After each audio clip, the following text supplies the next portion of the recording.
This program features live coverage of an African safari and may include animal kills and carcasses. Viewer discretion is advised. Good morning, everyone. It is now 6:30 here in Djuma Private Game Reserve, and as you can see, it's chilly. The clouds are heavy. Doesn't look too promising in terms of light, but we're out and about. I do have my thermals on. It's said to be 10 degrees. Rather chilly, but that's okay. We shall drive marginally slower than normal and see what we can find. As you know, I always have my partner in crime with me, the other half of the Djuma feeds, and we will also be coming to you live from Pridelands on Bushwalk. So despite the clouds, I'm excited. I hope you are too. So get ready, everyone. It's that time of day for your live bumble through the bush.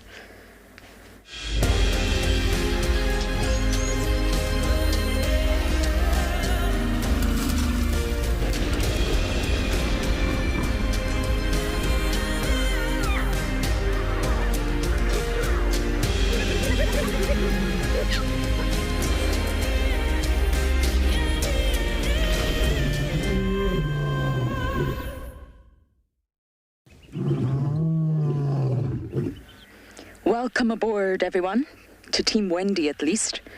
She has the most comfortable back seats. Oh, the Impala are all running. Why are you guys running? What are they scared of? Now, my name is Lauren. I have a new cameraman on board, so let's hope he's good. I don't know, he might not be. He's waiting to give me some. I have BK, Bokamoso Malinga, on camera. It has been how many months since we have had you, BK? 9. Far too long. It is an absolute pleasure to have BK with me on camera once again. My goodness, he hasn't graced us with our presence in a very, very long time. Now, we're just going to pop down to the dam.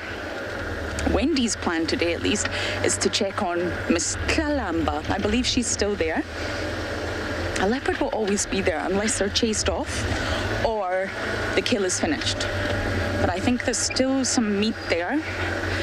But I am going to drive slowly, everyone. It's very chilly. I think my gloves are going to go on soon. The cold front has hit, everyone. But this safari is live. You see it as it happens out here. That's sometimes why there's hiccups. Broadcasting from the wild is a huge challenge, and yet we do it every day, twice a day, just for you guys. So in return, please talk to us. Send in all your questions. It gets cold out here, so send in some funny comments too. And you do that using the hashtag WildEarth on Twitter. Or if you don't like Twitter like me, you can use @FC on the YouTube chat, or you can even head over to the WildEarth website. And as long as you've registered, you can submit your questions under the live safari page. Now we're just approaching Gowrie Dam, and I just want to see if anything's happening here. It's very difficult for my eyes to pick anything out in this low light. But before I forget, kids, if you are watching, please do talk to us. We love your questions. We really do. And you send them in via email. And the email address is kidsquestions@wildearth.tv. Tell us your name, your age, and your favorite animal. I want to know your favorite animal. As a kid, my favorite animal was a great white shark. Don't ask. Do not ask. Now, we didn't manage to relocate the Talamatis last night. They vanished, but I'm interested to see how far they've got this morning. Many of the viewers are welcoming you back, BK. He has been at other locations. He's just not been at Djuma. And BK and I, we've had some drives together, haven't we? My best ever wild dog sighting was BK and I on Chitwa. It was amazing. And it's just good to have him back. He arrived and just feels like the family's back together again. So he's not new, everyone. I was just teasing about that part. Now we're just going to, there's a hippo in the dam. I need to give that up. Oh, BK, there's a kingfisher on the end of that dead tree. Can you see it? Hey, brown hoodied. Good morning, dear. Now, do just want to mention Wendy's using a temporary camera. I always mention it 'cause it's a little bit tricky for the cameraman, but they do their best. Our normal camera, well, it's in hospital, but we do hope that it's coming back to us soon, that's for sure. This bird is cold. Oh, it needs fluffed up like that. It's trapping air. It's a very similar mechanism to a wetsuit. If you ever go in the ocean and you wear a wetsuit. Or even a dry suit, I guess, but you can't pee in a dry suit. That's why I don't wear one. But a wetsuit you can. And the whole point is to trap water. And that water warms up next to your body heat. And then that means there's an entire layer of water going around your body that's warm. That's the sort of essence of a wetsuit. And that's kind of similar to what this kingfisher is doing by puffing up its feathers the way it has. Looks very angry.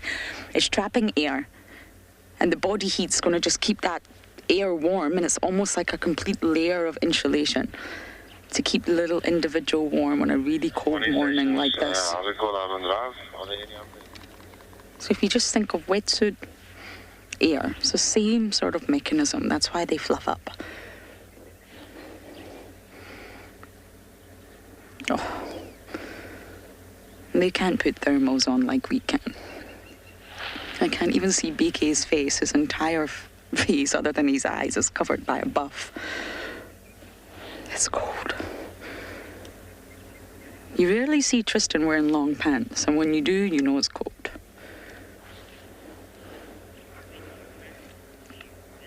Okay. We are going to head on to see Miss Kalamba now, and we've already told you how cold it is, but let's take a look at the weather across all our locations.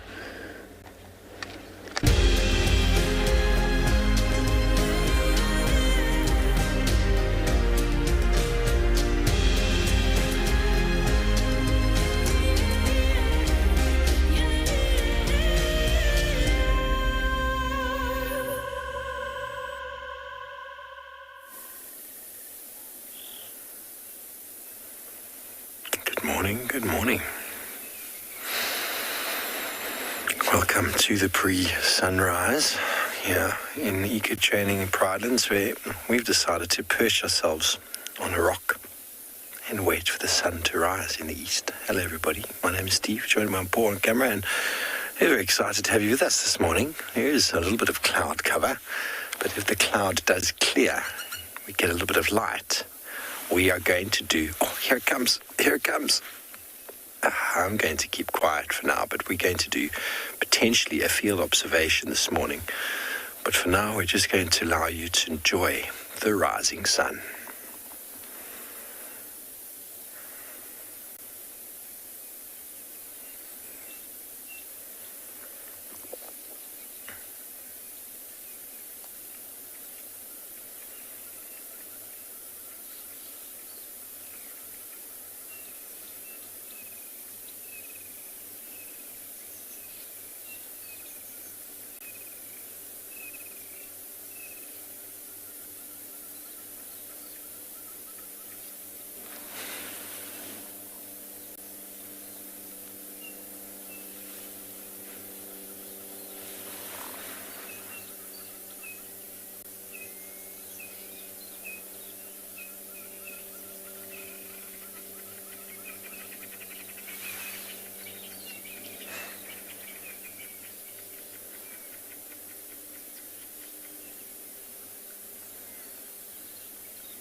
Amber says, what a peaceful scene. Indeed it is. Probably my favourite time of day. And Daniel, yep, here it comes, unstoppable. Probably couldn't hear it on my mic there, but I heard a leopard calling just off towards the sort of northeast, towards Impala Plains area. Keep listening.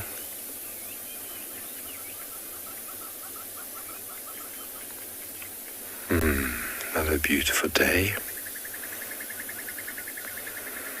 Beautiful Friday morning.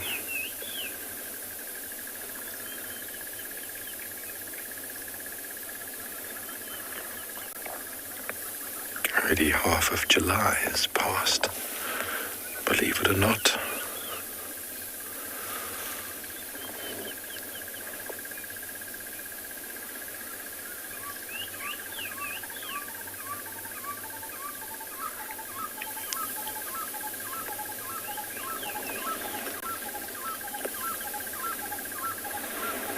Okay, everybody, well, we might soak this sun up for another moment longer. Meantime, send you over to Tristan, who's also looking forward to saying good day.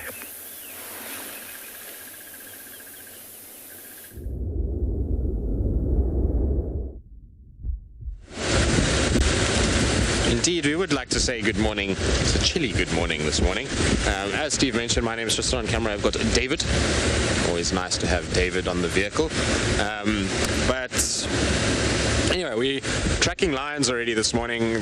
One male, so I'm sure dark mane, or it must be him, crossing into Arathusa. The rest of the pride, I lost their tracks kind of turning somewhere, and I'll go back to that last section. I was just doing the boundary just to try and cut down some time, just so that I know that they haven't gone out.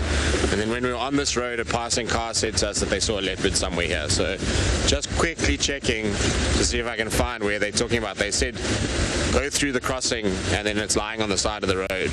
But I'm like, which crossing? The guy didn't seem to know. So I take it's this crossing. Otherwise, the only other crossing it could be, because he said just straight, is south of our boundary. But we just drive slowly here and check. It was not a very good description of where we would need to go. I was just asking the guy, like, do we go straight? Do we go he's like, just straight, crossing on the road. I'm like, okay. So he didn't seem to have much more information for us, but I suspect that he's talking about, I don't even know, it could be Mulawati. I'm trying to check here, but I don't see anything. Yeah, I'm not sure. All right, let me have a little scratch here quickly just to see which way this guy drove, and then if I can see which side his tracks come from, then I know what's going on. And let's see if we can figure out where this leopard is.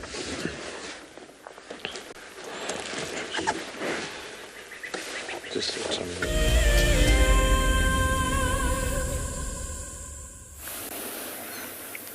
Welcome to the sunrise. It is another gorgeous day here in Pridelands, although it is rather fresh. We are nice and warm. Well, we're trying to keep ourselves nice and warm. It's always a beautiful time of day to just be quiet for a moment and just to reflect on the week behind you and possibly on the weekend ahead.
princess is taking a snooze. But she's here. And BK just said to me, Lauren, I haven't seen a leopard all year. Well, now, BK, you got the princess. Unfortunately, it's not the best visuals, I'm not going to lie. But, BK, if you can just show this jackalberry, the big jackalberry, she's right underneath it in the drainage line. There you go, and that's where her kill is. I'm not entirely sure we can see it from here, but it doesn't look like there's much left. So she may do her typical Kalamba movement and just get up and leave. But the smell is... I'm surprised the Talamatis didn't end up here. Just drawn through scent. I mean, the scent of flesh is... The scent of flesh is not pleasant for us to think about. But it will attract other predators. I mean, we had Swazi here yesterday. We couldn't actually find Kalamba. And Swazi's arrival gave her away. That was an incredible sighting. I thought Swazi was going to jump on my lap, which really wouldn't surprise me when it comes to Swazi. That boy is something else. But they just did their typical leopard hyena chase. But that's exactly why leopards hoist. We know that. It keeps it out the way, but really at the end of the day, it doesn't keep it protected from a hungry lion. I used to see lions up trees all the time in the Masai Mara. It was really common there just to see a cat in the tree, and my brain automatically thought leopard, but actually it was lion. And other leopards. I remember being in this exact spot last winter, and we had Kalamba with a kill, and all of a sudden Tungana came in and stole it. I think that was, no, it wasn't last year, I'm talking rubbish. It's 2 years ago, because Jamie was still here. So it will attract other leopards if they're in the area, but in order to pick up the scent, they have to be in the vicinity. Otherwise, they're not going to smell it. There's lots of other delightful aromas out here. There's definitely something dead in the Moati. It's very dead.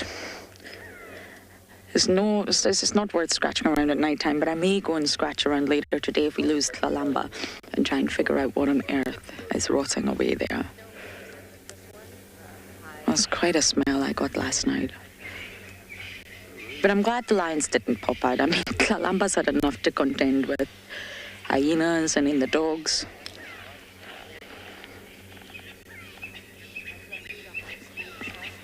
Janet, completely. Leopards are really camouflage.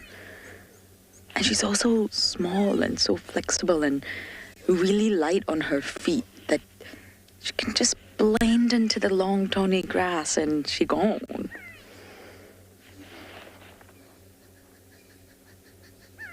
Can you hear that go away bird? Go away!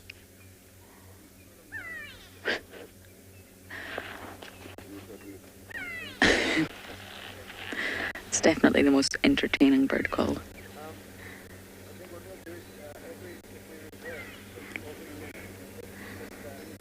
But she's very camouflage, really.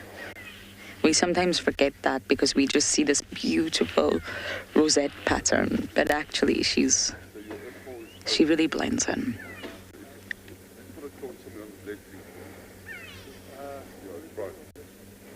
She had her head up when we first arrived, but she's obviously deciding to take a snooze.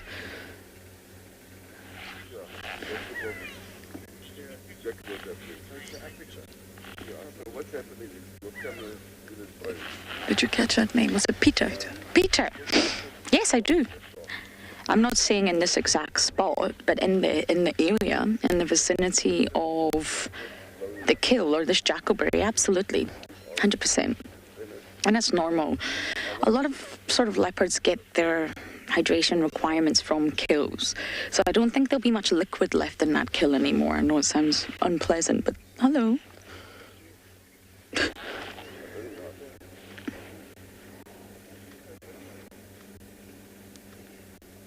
Oh, she sleeps lightly, huh?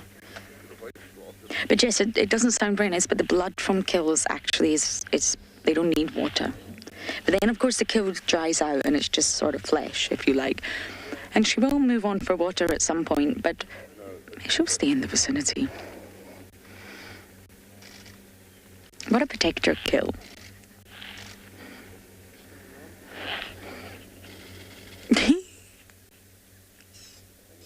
Do you know, I was saying to Davi yesterday, Tlalamba's been a leopardess that forced her way into my heart. The boys sometimes get more... people tend to enjoy male leopards a lot more. They're bigger and they're slightly easier to spend time with. I mean, look at Hosanna. Look at Tingana. And Kalamba, if she doesn't... Oh my goodness, am I boring you, girlfriend? If she doesn't want to spend time with you, she won't. If she does, she does. And in all the time that I've been here, Kalamba has been my Christmas leopard every single year.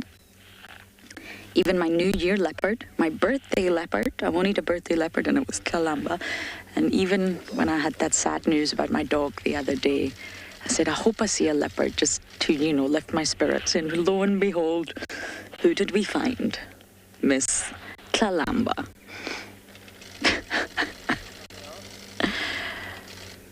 She's forced her way in, and you definitely can't compare the sexes, and I won't, but I do think life for a female leopard, I don't think it's easy.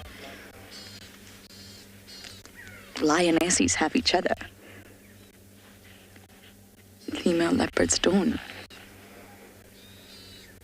They've got to reside within a male's territory, but constantly be cautious of who's around you.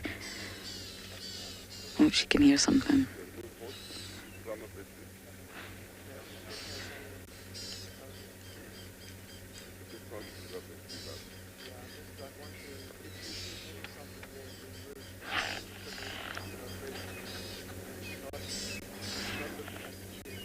I naturally don't hear or see anything.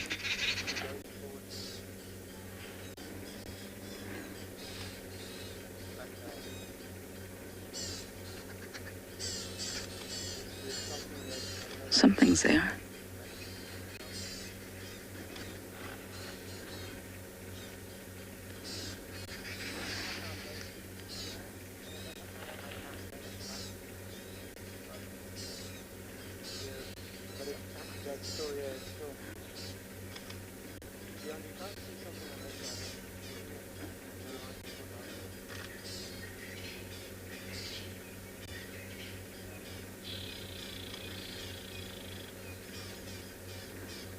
I see a bird, I see a francolin. I don't know if that's what's attracting her attention.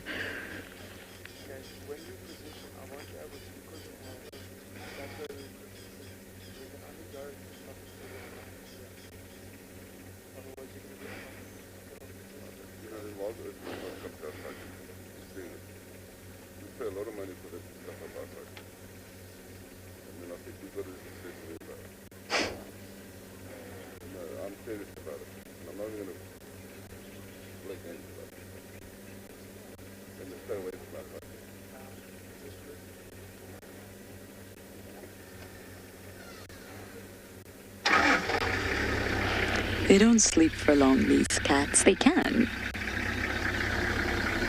Literally a thread lies around every corner.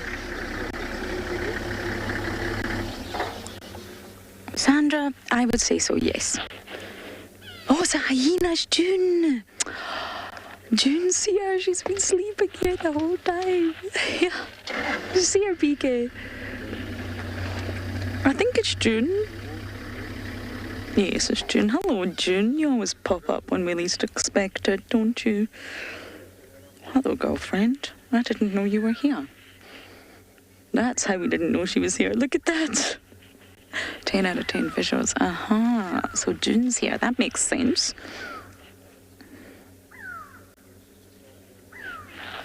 You know, what was funny the other day at the Shasha Kalamba interaction was Kalamba's focus was Shasha, and June was just there having the best time. And June and Kalamba lay down next to each other within about a meter, and they just lay down 1 meter apart, a huge female hyena and Kalamba.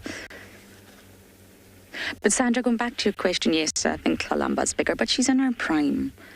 If you think of Tandy's, she's an older leopardess now. Naturally, as a leopard gets older, she's not going to be as muscular, as big as she once was. She's still thriving, don't get me wrong, but Kalamba's bigger, 100%. I've not seen them together, but spending time with both of them separately, yeah, Kalamba's bigger.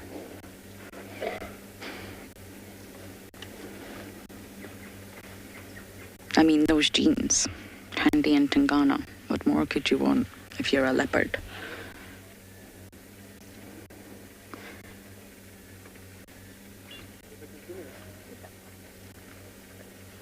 I was actually surprised when I first realized there was no hyenas here, but of course, there's a hyena here.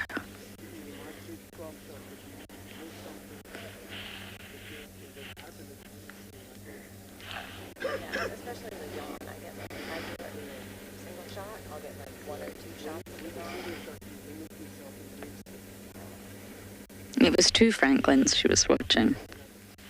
Obviously, they make a noise as they move through the grass. That's what she was looking at.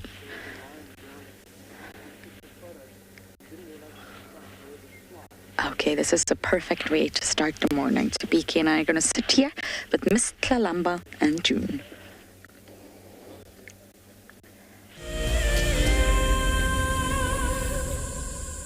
Hi, I'm Dee from the south coast of England.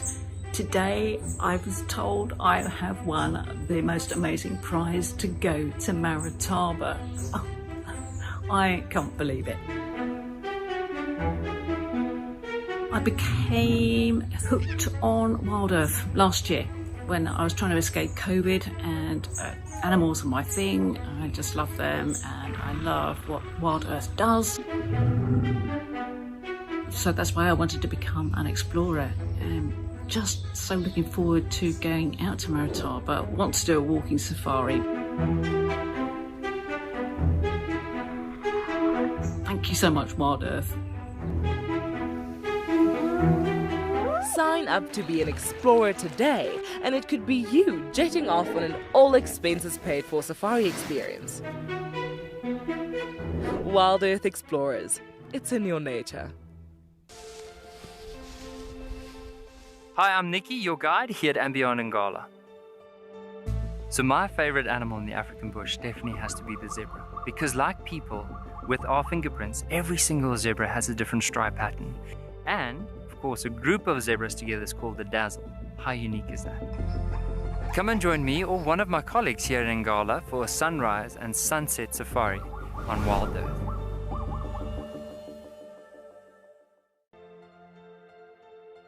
This is a battle of 2 great carnivores of the African wilderness. Whew. Whoa! You don't want to be under those jaws. Definitely, this round goes to the lion. Look at that. Fantastic. Expect the unexpected here on WildEarth daily. Hi everyone, my name's Daniel Fisher and I'm going to be your guide this afternoon. I'm looking really forward to taking you through and showing you all the beautiful places here at andBeyond in Ngala. If you have any questions, please register on our website. Once registered, go to the live page feed and post your questions underneath the live feed. Join me on my next safari through andBeyond in Ngala on WildEarth. Send me live questions through the WildEarth website and I'll answer them live from the African bush.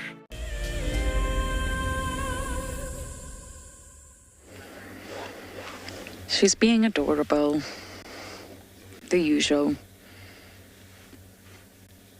It's actually rare to see Kalamba sleep for long periods of time.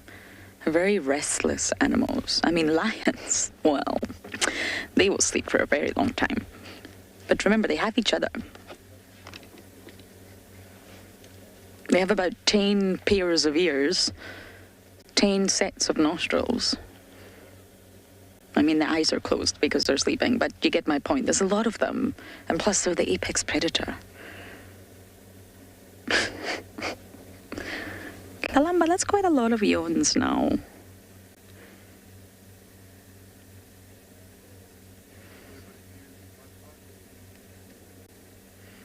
If Kalamba falls into a deep sleep, No one's going to alert her.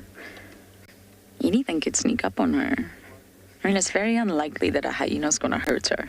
A hyena might come to sniff her and figure out what's going on, but it's very unlikely that a hyena would come up and injure her. But a lion, another leopard.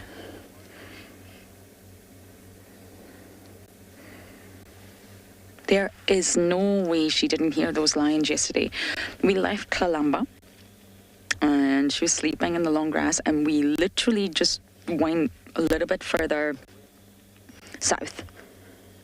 And the Talamati pride killed 2 impala. Boom, just like that. She would have heard everything. She would have understood exactly what was going on. Lions kill. She probably would have understood it was impala from the noise the impala make. So she knows yesterday there was lions around.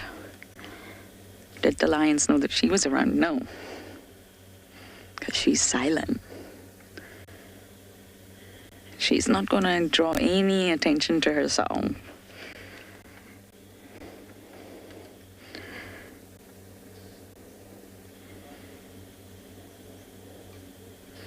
At least your daddy doesn't steal too much from you anymore, girl. Remember those days?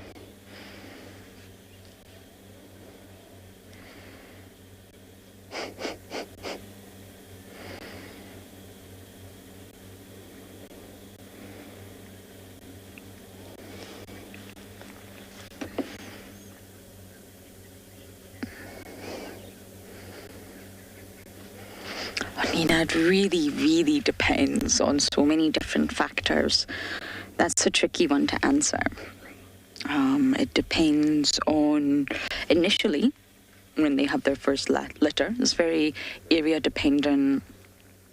Sort of a leopard in the Sabi sands will be different from a leopard in the Masai Mara, for example. And then it depends on if she holds on to her litters.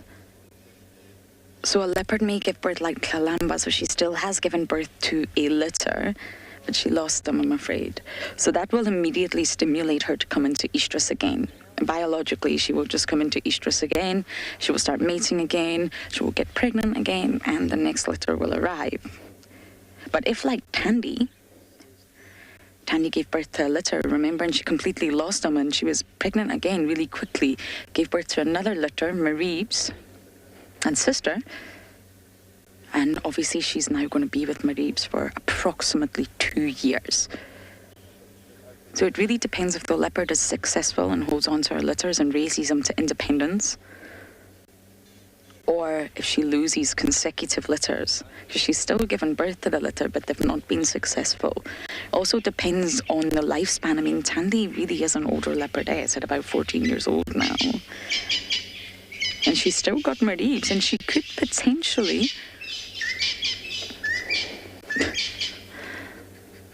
Okay. She could potentially give birth to another litter. She's old, but she's thriving. So it really does depend on a sort of large number of things as to how many litters a leopardess really will have in its lifetime. But if it's a successful, thriving leopard, maybe 7 or 8 would be the maximum.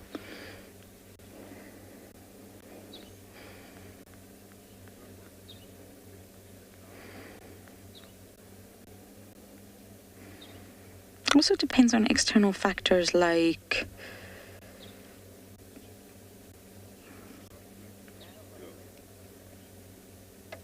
resources. When we go through times of drought, that's going to impact the animals, it's going to impact the survival of cubs. I mean, they can have, I think, up to 10. Yeah, I would say maybe 10 litters.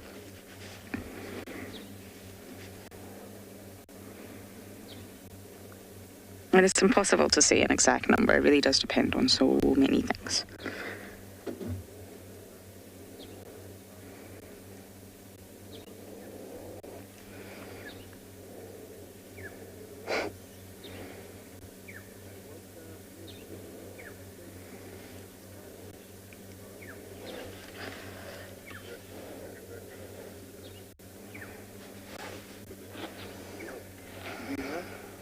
Lisa, you're asking, would I regard Tlalamba as being spirit animal? No, I am nowhere near as graceful, majestic, fierce, strong as Tlalamba. I would like to think I am, but I'm not. I would strive to be like Miss Tlalamba, but I'm nowhere near that yet. She's so fierce, she's so strong. And she does it all with such grace.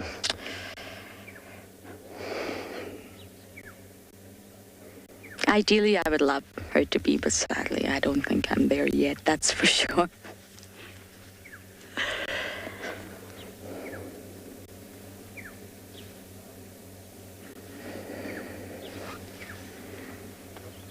I'm gonna go with the manta ray.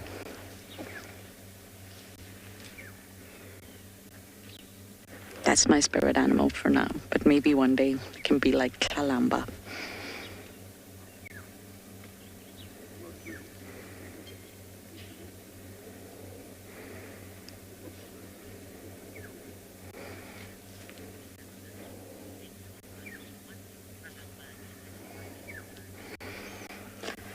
Oh, Elizabeth, that's tricky. You're asking through my eyes. So I'm going to give it through my eyes. I see a female leopardess, and now she started going into properties that you wouldn't expect her. So let's just say you see a leopardess on Chitwa, you're not immediately going to think Tlalamba. Maybe you just see it from far away and you don't see those golden magic things, then you know immediately it's a female.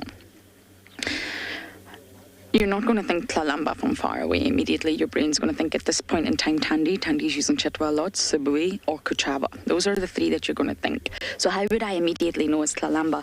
Honestly, that face is unmistakable. I see Tingana. I don't know if you're all going to agree. She looks like her daddy to me. It really looks like her daddy. She's got very obvious ears and unique eyes. In my opinion, you're welcome to disagree. We all see things differently. But her ears they're actually very large and not tatty. Tandy's got like really obvious notches in one of her ears that you can easily identify Tandy. And they're very upright. And those eyes honestly don't look like any of the leopardesses around here. She has such an unmistakable face, but I understand that if you're new to looking at leopards, they maybe all look the same. I get that. But really, when you spend, I've been with these leopards for almost 3 years now. You just see them as individuals. Like humans. Look at Davi and Tristan, they don't look anything alike, but they're both males. You identify them as individuals. And once you spend time with the leopardesses, they really don't look alike. Tandy and Kuchava look similar. I would say that Kuchava looks a lot like her mom, but I would say that Tlalamba looks like her dad.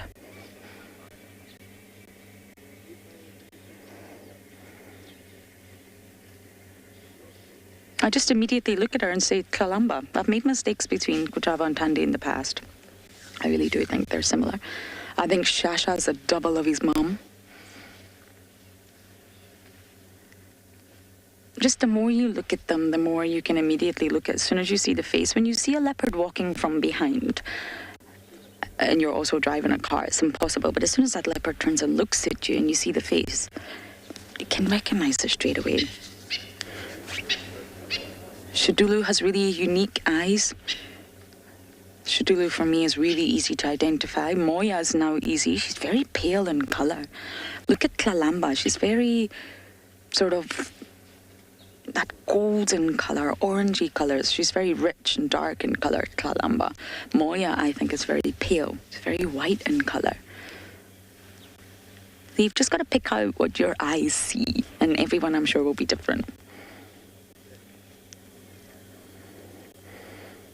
But if you see a female that looks like Tingana, then it's Tlalamba.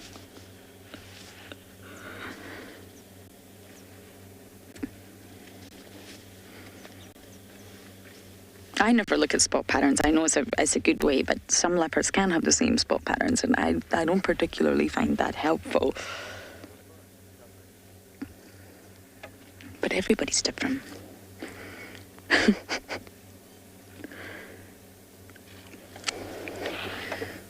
Is she going to go back up the tree?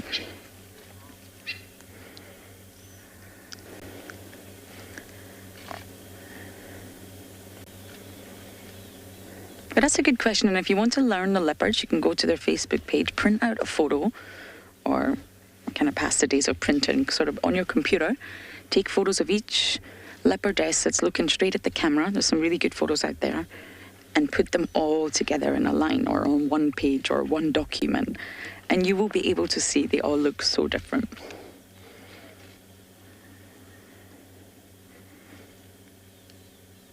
But if you get the sexes muddled up, then you're in trouble. It should be immediately obvious between male and female.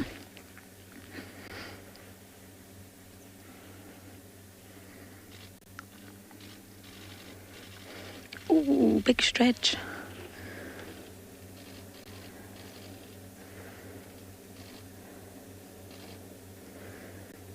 You see, she's stretching her spine. Nice work, BK.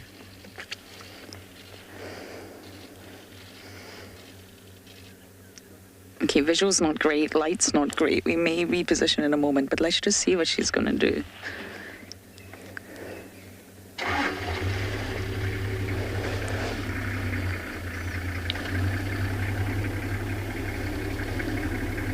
And she's gone back to the kill. Oh, oh, oh!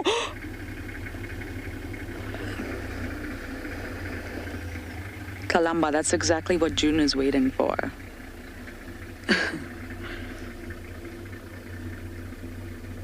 Okay, I think we should actually reposition. What do you think, Beaks?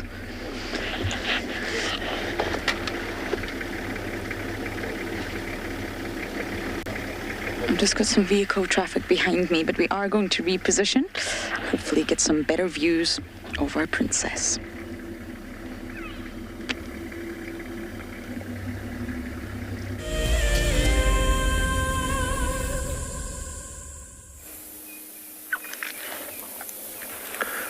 The wonders of Prideland abound. We watched the sunrise and now hidden itself behind a thick bank of cloud. But we've still got some gorgeous scenery to show you.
She's not eating.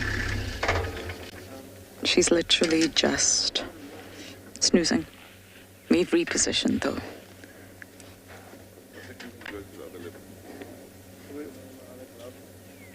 There's nothing like watching a leopard up a tree, really.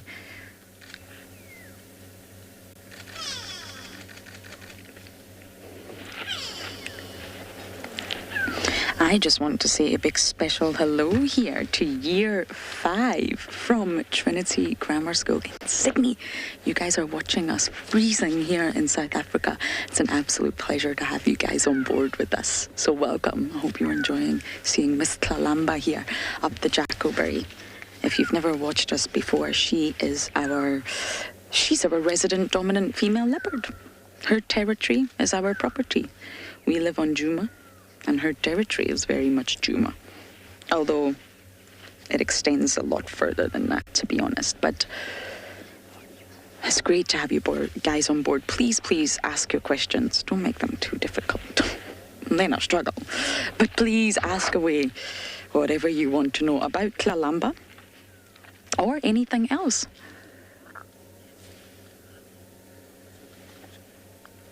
And I got my first question from you guys. That is amazing. Luke.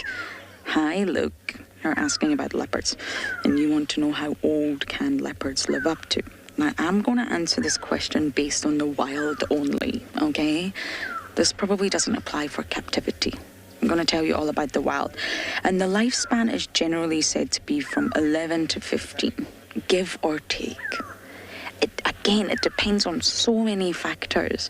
The density of other males or other females, resources, habitat, the density of other predators such as lions. Some leopards are so rare and scarce in an area that they have a huge territory with very little competitors and very little threats. So they're going to live longer. Then some areas, there's a high density of leopards like here. And there's lots of threats. But generally, the average lifespan is 11 to 15. I think the maximum ever recorded was 18 years.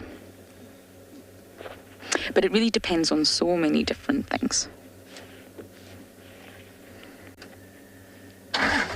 Some leopards just die far too young.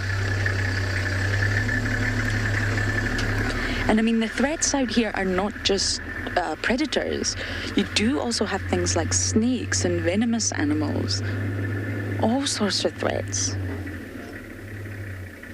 I would say in the past week, Tristan and I have been having incredible sightings. Tlalamba's had a clash with Shasha,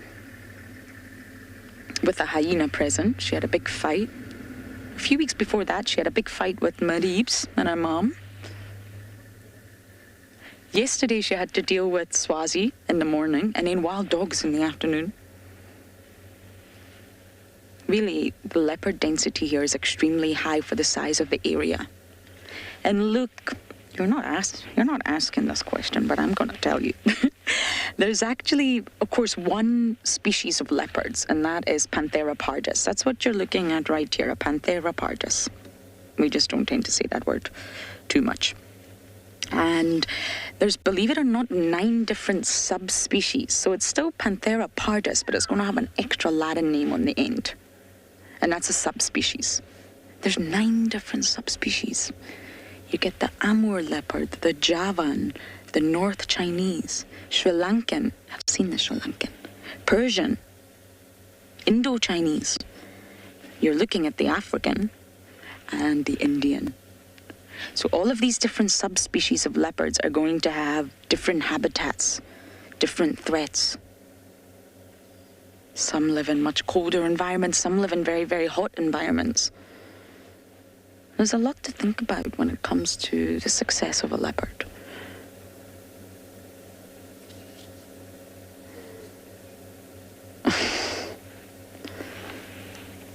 Sometimes Tlalamba can just be so cute, I can't handle it.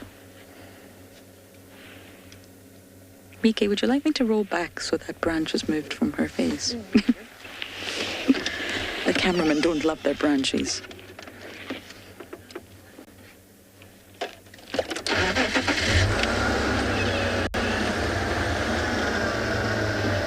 I think that that should be enough. Let's see if I've successfully managed this. Was that Mark? I think. I'm just going to get that name confirmed.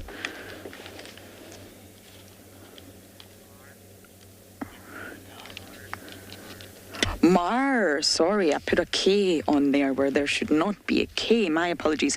Mar, I would say super alert.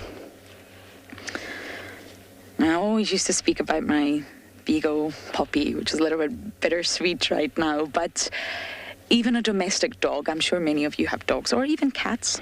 I'm allergic to cats, unfortunately. Sound asleep, snoring, doing that funny movement where looks like she's running in her dreams, clearly in a deep sleep.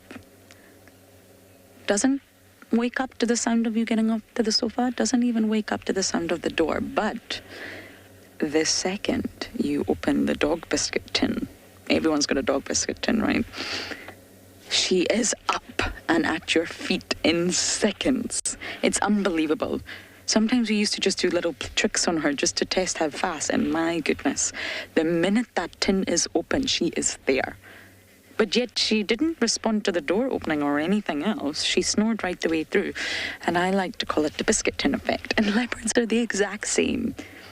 Of course, there's no biscuit tin being opening for Kalamba, but she'll appear to be sleeping. Eyes are closed, a few twitchies here and there. But the second there's a noise, June moving through the grass, or even an impala coming by, she'll wake up. So it's almost like they're sleeping, but they're remaining alert at the same time because they have to. I don't know if you've ever seen that video circulating on the dark wide web of a leopard sleeping really, really deeply on an embankment of a river. You've seen this one, Beaks? And a lion sneaks up on it. What, so? Yeah, the lion sneaks up on the leopard. And poor leopard, what a thing to wake up to. But it does wake up. I think it's a male leopard, I could be wrong. Wakes up at the very last moment and realizes, holy moly, there's a lion standing in front of my face, and manages to get away. But that leopard was perhaps sleeping a little bit too deeply, shall we say.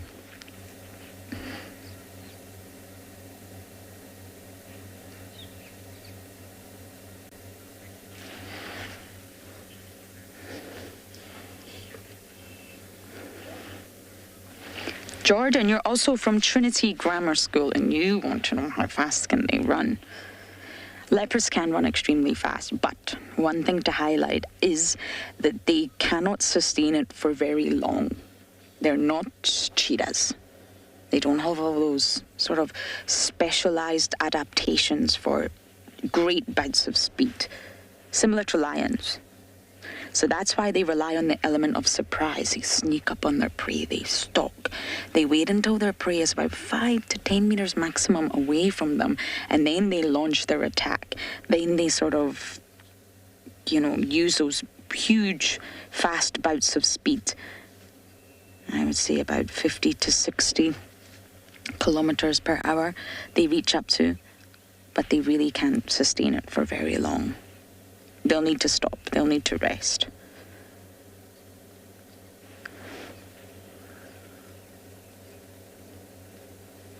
Got a lot of muscles, especially around their scapula, which is their shoulder blades, to help them hoist their own bodies with the prey in the mouth up trees. Muscles heavy. Muscles actually heavier than fat. So when next time you go on the scales, you can be like, I'm heavier, but it's just muscle. That's what I tell myself.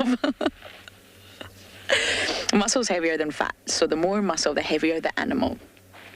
And therefore, the less ability you're going to have to get up to remarkable speeds like cheetah. Cheetahs are light, small bodies, small skull, small teeth, huge nasal passages, entirely built for speed. Kalamba is built to hoist.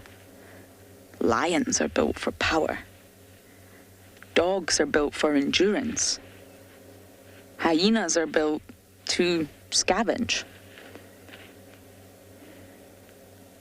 I like to call it their superpower, Jordan. Every every species across the board, but at least out of the mammalian predators, they've all got a unique superpower that allows them to survive out here. Imagine all the predators were built like lions. So the leopard, the wild dog, hyena, and lions and cheetah. They're all built like the lion. How could they all survive?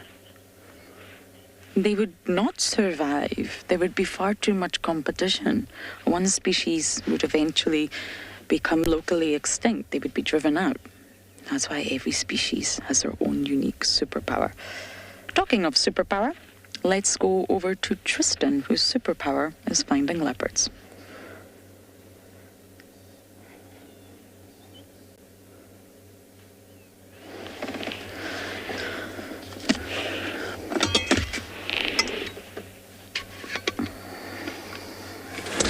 Well, I don't know about that so much. I'm struggling a little bit this morning. We also have a flat tire. So unfortunately, you're going to watch me for 2 seconds while I try and get all of this off, because we're going to have to jack the car up at some point and try and get everything sorted. The problem is that the guys were very studious, and with our spare wheel, put on new wheel nuts. The problem is that our wheel spanner to take those wheel nuts off on the back of the car are the wrong size. As you can see, the lions are about to cross into Manyeleti at the gates, and so everybody's trying to get there as fast as possible, which means that this road, of all places, is the worst place possible to have said flat tire, because not only are we going to have to deal with much dust, but we're going to have to deal with many cars racing past as well. All right, I'm going to get the car jacked up. We're going to get this sorted out, and we're going to try and fix with all of this and get going again. In the meantime, though, let's see what else will pop out.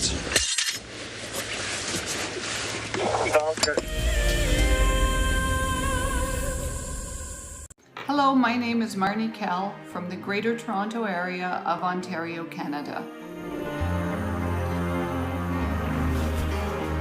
I am most excited to meet some of the guides that I feel I already know. And I'm going to very much enjoy riding along with them to see what they see most days while they're broadcasting these safaris to us, while also staying at the beautiful Simbambili Lodge. WildEarth has brought so much to my life, and I am thrilled and grateful to have this opportunity. Thank you. Sign up to be an explorer today, and it could be you jetting off on an all-expenses-paid-for safari experience. WildEarth Explorers, it's in your nature.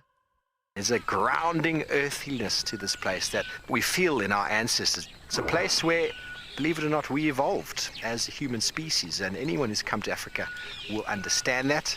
The connectivity that the continent has to the person and to people's souls is next level. I'm thoroughly looking forward to taking you on your next adventure when we explore all the small and big things. Catch up with the guides daily here on WildEarth.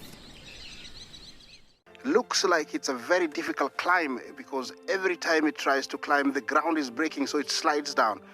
But it's the only one. Look at that.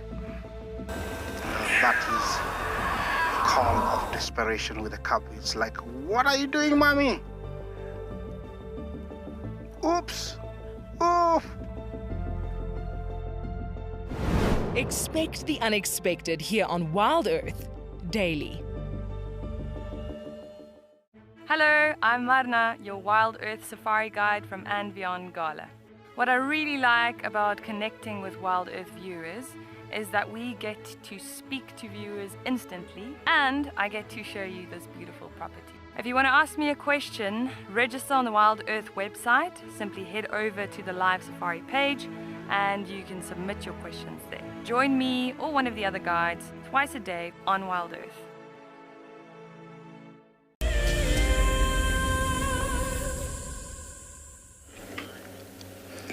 You know, we were just talking about, well, I was talking about superpowers. All of you lot at Trinity Grammar School, you also have a superpower. Don't forget that. Try and find out what it is. Not every human being is the same, and don't try to be the same, guys. Don't want everyone to be the same. Be different. Stand out and find out what your superpower is. My ears are shocking, but my sense of smell is good. My memory is good. I can dance, but I can't sing. Just remember that, guys. Think of the animal kingdom. We're animals after all. We're mammals. Find your superpower. It's there. Don't try to be like everybody else. The leopards don't. Kalamba likes that piece of advice, don't you, girl?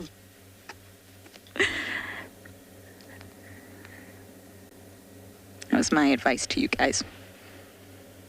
Advice of the day.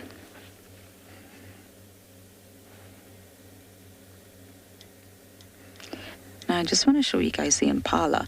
Impala is a big herd of impala here. They're always here at this junction central Gowrie cut line. And, I mean, she's got a kill hoisted, but these impala have absolutely no idea there's a leopard up the tree. About, 100 meters away? Now, don't worry, she's not as highly unlikely she's going to go for them. But this just shows you how things move around each other in the bush. These impala are going about their day. Look at them. Not one head is up. Not one. Okay, one now. They have no idea Miss Kalamba's here. And she is. She knows they're there. Isn't that interesting? The difference between predator and prey. She was watching them just a moment ago.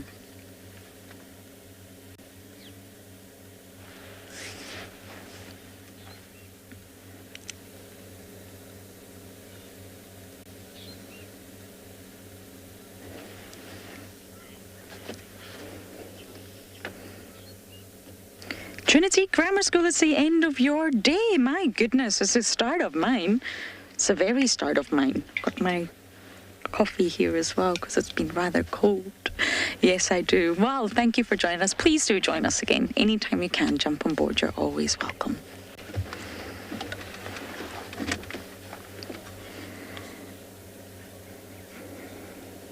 Sometimes we see nothing. Sometimes we see a lot. That's the bush. That's the African bush for you.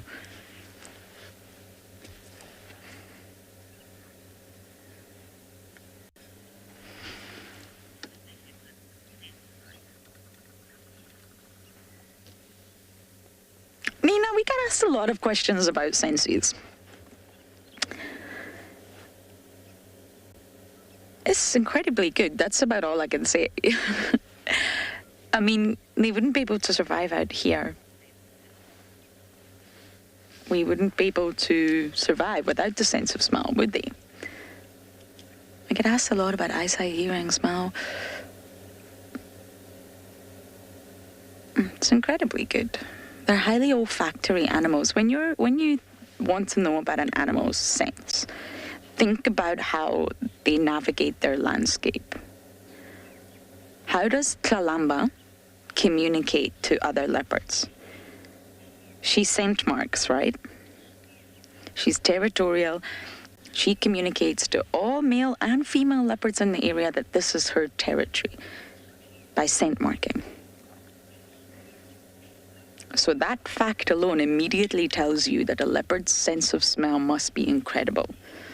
Otherwise, they would not understand the information that's been passed to them. They have to be able to understand the sense. They have to be able to analyze that unique chemical signature that all the leopards leave behind. We don't understand it. We don't have those sort of remarkable capabilities that leopards do. They scent mark for a reason, and it's because all the other leopards in the area can understand it. nearly all mammals, nearly all, not all, possess scent glands. They're just modified sweat glands. I mean, we all sweat. There's just a modified sweat gland that becomes a scent gland. And that's how they release their scent. And humans have no idea what this means. But if we use chromatography, I'm sure you all did chromatography at school, it actually shows that the substance produced from the scent glands contains dozens to up to 500 different chemical compounds. It's not one compound in the scent gland. It's dozens and hundreds of different sort of chemical compounds that are being released. And if you compare Thandi to Kalamba, you take the substance that's been secreted from their scent gland and we analyze it through chromatography, and the only way that we can, because we can't smell it. Their levels, they'll have the same compounds, but the levels of the compounds in Thandis and in Kalambas will be different. And this is their unique chemical signature. That's how Kalamba can go up to a tree that Thandi's just scent marked and know that it's Thandi. I don't think she calls her Thandi, but you get the point. That's how Kalamba knows Mowati's around or Tingana's around. Because they all have that unique chemical code, like a barcode. Imagine it just like a barcode. When we scan Mars bars, it's still a Mars bar, right? But the technology can recognize each and every individual barcode. It's similar. They can recognize each other because they are communicating to each other through scent. And when I say scent, it can come in the form of urine, feces, sebaceous glands, sebum. But it's still the same chemical signature that they're releasing to say, hey, I'm Kalamba. I am the resident dominant female here. This is my territory. I am in estrus, or I am not in estrus. And they create an odor fence using these chemicals. Now, it's not completely impenetrable. Thandi can say, I can see that Kalamba's marked this line, but I don't care, I'm still going to come in.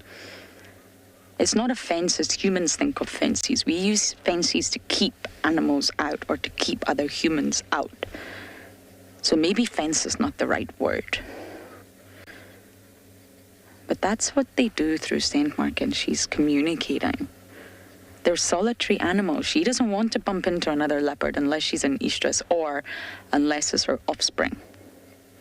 She wants to keep other leopards out. Stay away. Djuma is mine. This impala is mine. It's social dominance.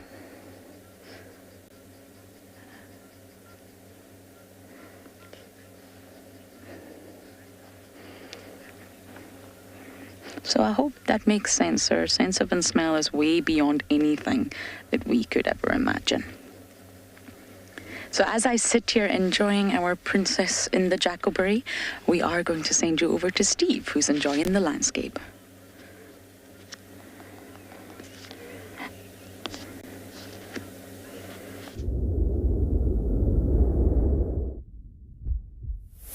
Well, welcome back, everyone. It is a beautiful day. The cloud has now completely obscured the sun, and we're just taking it really easy, enjoying the landscapes of Pridelands with regards to these little rocky outcrops, which are abounding around us. We're on another one. I'm on a dead tree, and the rocky outcrop just behind us there is where we were hanging out earlier for the sunrise. And the light is just not good enough to do our tracking this morning, to do a little field ops with the tracking. So we'll have to wait until the cold front dispels, or the warm front emerges again and dispels all this cloud, because the light just isn't ideal. We could see tracks, but to be able to show them to you on the camera is going to be nigh impossible. So we're just going to do some scenic movements and some scenic chats this morning, so please send through any sort of general questions you might have. Not going to have any real focus, but any general conservation topics or questions about pridelands or anything like that, send them through.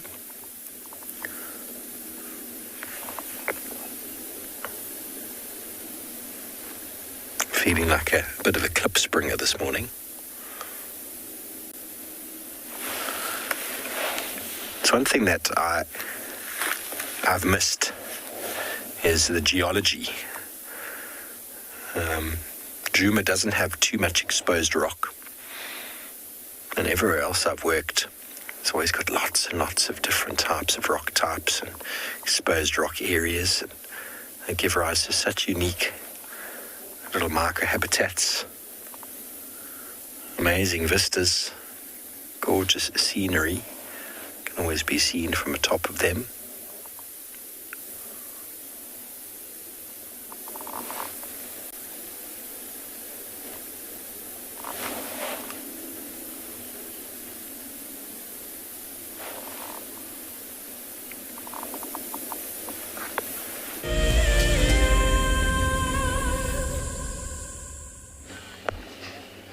We're sitting here with the leopardess called Kalamba, who's fallen asleep in the jackalberry. So we're just going to sit and watch her. It's sometimes the most enjoyable thing, just sitting, listening, and watching an animal sleep. So that's exactly what we're going to do right now.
Isn't she just beautiful?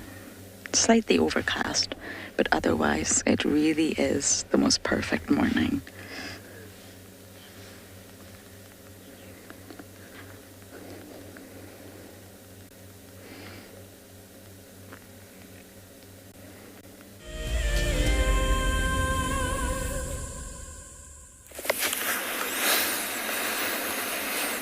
Welcome back, everybody. We're just moving around in these rocky areas.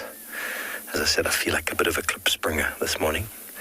We've seen a few klipspringers around this area. I'm going to see if I can find one of their scent marking, their gland markings, say the preorbital gland here under the eye. And they'll often go and rub that, get this little black tarry stain on the tip of a grass stalk or a hard sort of herbaceous plant that's been left behind.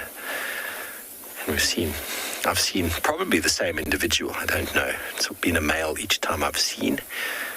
The name klipspringer is basically an Afrikaans name for stone jumper. Very nice antelope that we don't see in Djuma. Indigo Girl, these are called dolerite, and they are a type of igneous rock, intrusive igneous rock, similar to that of granite.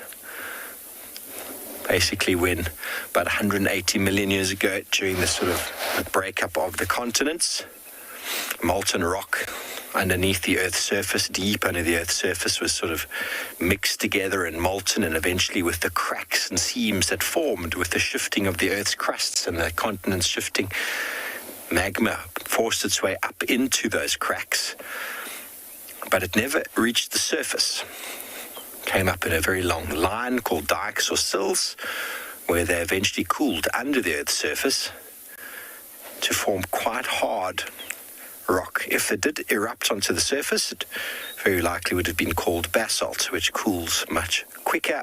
The crystals are much smaller, but they've got a very similar property to them, basalt and dolerite. Just one did not erupt on the Earth's surface, the other one did. Give rise to very nutrient-rich soil when they do weather down, but they are very, very hard rock.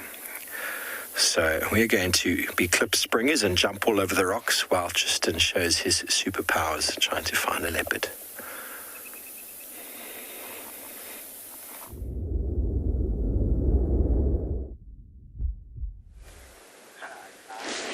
Well, I mean, no, I don't know about that. I don't think I have superpowers in any shape or form. We just drove down the road and there was a leopard sitting on a mound next to the road. It's Kara that's inside. She's inside Arethusa, so this is unfortunately as close as we can get, and it's going to be a little bit obscured. But she's just sitting there posing ever so beautifully. It's a leopard that generally is quite mobile and moves around a little bit. So the fact that she's sitting so nicely out in the open and kind of posing the way that she is pretty epic. I really like Kara. I'm of the opinion as well that she's a cat with just a little bit of care and a little bit of kind of, I don't know what the word is for it, but it's a little bit of patience and softness. Here comes a car, David. Sorry. There we go. Can allow some really epic sightings. She just, is a little bit more sort of shy than most. And so her kind of demeanor can be a bit slinky, and guys get a little upset with that, and they kind of think that she's skittish, but she's not. If you just give her the room that she needs and some space, then she generally does perfectly fine. But awesome to see her. Hello, girl. Doesn't look like she's got the fullest of tummies. I wonder if she doesn't have a kill somewhere here. Maybe she does. I'm just trying to check the big tree above her.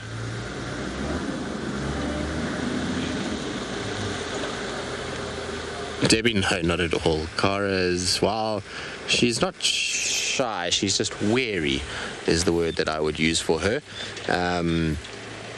Shy animals are like Mulawati, where we hardly ever see them. Kara we see a lot. We might not have long sightings of her, and there might not be Kalamba style sightings or Marif style sightings where she's sniffing the tires, but she most certainly doesn't run away. And if she's on the road and you come down the road, she's not going to spook and run off and try and get out the way, whereas Mulawati will 100% try and avoid you. He doesn't particularly enjoy. Oh, wonderful, my girl. Look at that. You just see how she starts to calm down once the cars are gone? And she just lies on her little mound and is as happy as can be. David, can I ask you, what is obscuring the view slightly? Or is it all good now? She's actually played the gap perfectly. She's played the gap perfectly. Oh, wonderful. So it wasn't your cinematography or your eagle eye of brilliance with the camera that she just did a good job. Not this time. Not this time. Okay, wonderful, David. But yeah, she's not like Mulawati. Mulawati is really quite shy and doesn't want to really be seen. She's just has a personal space bubble that is larger than most, and when people invade that, or there's too many people moving at one time, she doesn't enjoy it, and she kind of will move, but she won't like run scared. She just trots a little bit. But I find if you one car, or even two, but when she's static like this, and you all just park nice, decent distance away, then I mean you can see that's a fairly relaxed cat. The way that she's kicked her back legs out, so they're no longer underneath her, is an indication of a cat that's pretty relaxed. Leopards, when they're nervous or shy, will keep their legs underneath them so that they have an ability to run away very, very quickly. When push their back legs out like this, it's when they've relaxed with your presence and are pretty happy for you to be there. So it's nice that she is that way. It's just, like I say, unfortunately guys just get too close to her, and that's why she gets a little bit funny.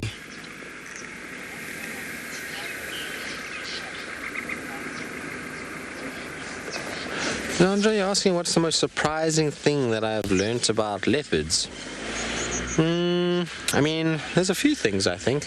The one probably being that they actually do contain the same chemical as what a popcorn kernel has in it. So that smell that you're smelling out of popcorn and a leopard, it's the same chemical. It's called 2AP. Both of them have got it. One is in the urine, one is in the popcorn kernel. So that's pretty crazy.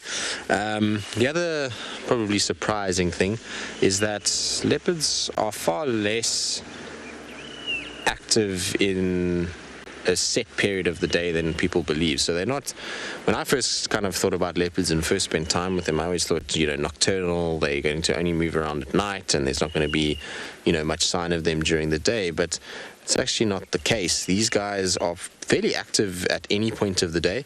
I've seen them walking around in the most blazing heat that you can imagine in the middle of the day. I've also seen them at night, seen them kind of walking around early morning, late afternoon. And from what we did at the night time, what we soon realized was that a lot of these leopards don't move much during the sort of early hours of the morning or around midnight. Most of them are kind of curled up and just sleeping. They only really have these peak activity periods around the sort of sunsets and sunrises and a few hours after and before those events, which I found quite interesting. I would have thought that they would have been a lot more nocturnal, and I think that's very area dependent though. And we're talking just the population here, which is where I spent most of my time with. Here they have a very safe environment. There's not much that they have to worry about. There's good prey density, good water density.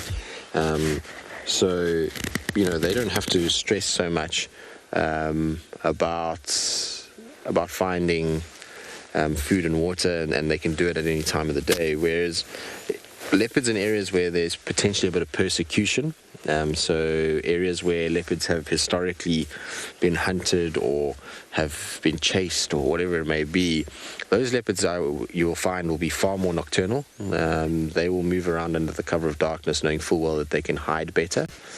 And then you'll find that in areas where there's extreme temperatures, so like desert areas, that'll often dictate their movement. So in the summertime, more at night, that they'll be moving. In the wintertime, more during the day due to the coldness at night. So what amazes me with them is how adaptable they are.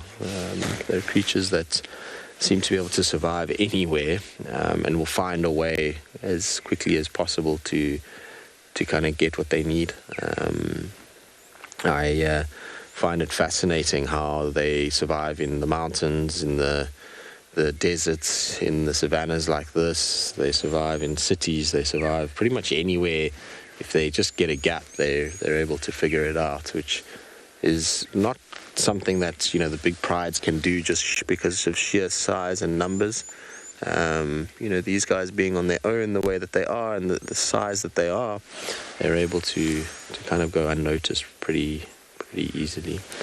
So yeah, I mean, there's a lot of things. There's also how sociable they are. A lot of people think that male leopards don't socialize at all with others, but we've seen countless times male leopards with their offspring, and sometimes even being left with the offspring. So yeah, I don't know, leopards teach you a lot. So there's an endless list of pretty cool things and surprising things that I've learned about these creatures over the years, spending time with them.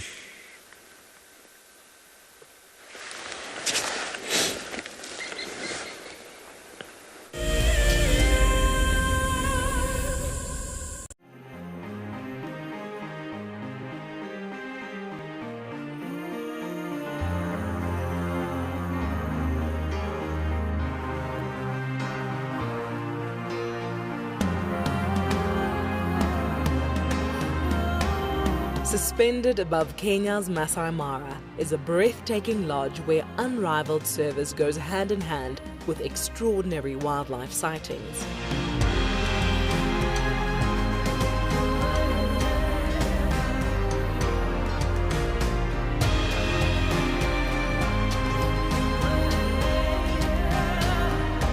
Angama Mara offers a quiet place where guests have the opportunity to reconnect with the world again. Sign up to be a WildEarth Explorer before the end of July, and you and a friend could win a 3-night stay at this award-winning lodge. WildEarth Explorers, it's in your nature. The importance of forests cannot be underestimated. Over 1 billion people live in and around forests, depending on them for fuel, food, medicine, and building materials. The Wildlife and Environment Society of South Africa, WESA, is the national implementer for a program called LEAF. The LEAF program makes use of indigenous forests grown on school properties to teach pupils about biodiversity. This directly instills a sense of ownership of the natural surroundings and reconnects children with our biomes and heritage. WESA needs your help to bring nature back to schools. Ask your school to join the program through the link on their website. Together with WESA, you can help take this incredible program to schools across the country. Okay, there's another big male coming in from our left here. Another big male, look at this. This is the one. Now you're going to see sparks fly, guys.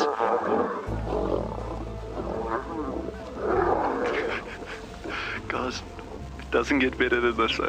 Yes, unbelievable. Africa, I love you, eh? Expect the unexpected here on WildEarth daily.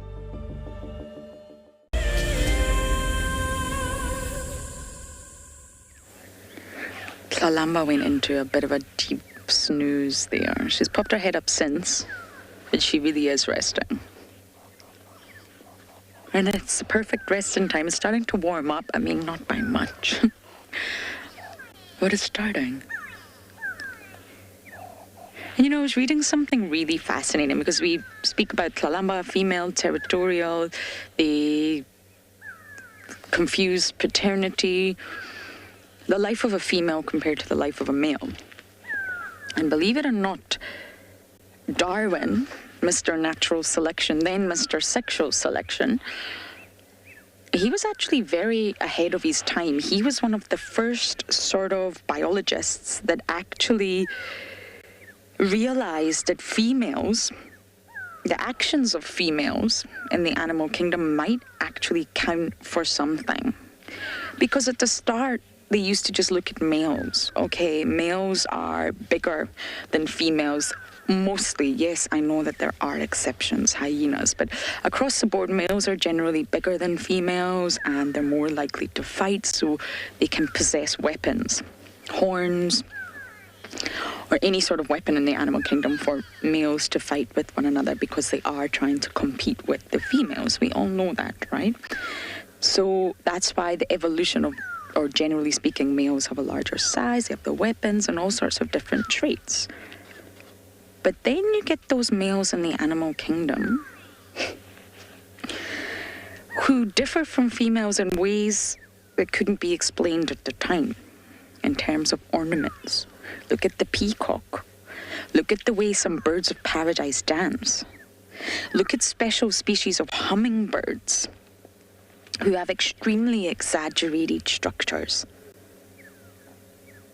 I think the spatule tail hummingbird is a good example. If you Google that, way over exaggerated features that, of course, would not make any sense to survival. And ornaments like this can't really be explained to help males fight, because they don't, or to help males threaten one another, because it doesn't, or to hurt one another, because it doesn't. It's all about the females, right? So these special ornaments, these special displays, all come to attract the females. So the actions of the females actually have way more importance than was realized at the start of time. Now, I'm talking way back in possibly the mid-19th century. And Darwin said, actually, we're always talking about the males. But maybe a lot more comes down to the females. They have the power. They have the act of choice. They are the ones that have caused the evolution in the males to grow ornaments, to do dances, to be fancy. It was driven by the female, if that makes sense. And that's changed males' appearance, males' biology, and males' behavior, because they're all trying to attract the females at the end of the day. What have you got in there? I'm just going to turn this down. And it was actually Darwin who first, and he didn't get recognised at first. I mean, this is a really long time ago. He actually got completely ignored for many, many centuries before they realised Darwin's actually right. The female plays a much bigger role. That's what the impalas are running for. We've got another hyena. Sorry, I was momentarily distracted there by the impala.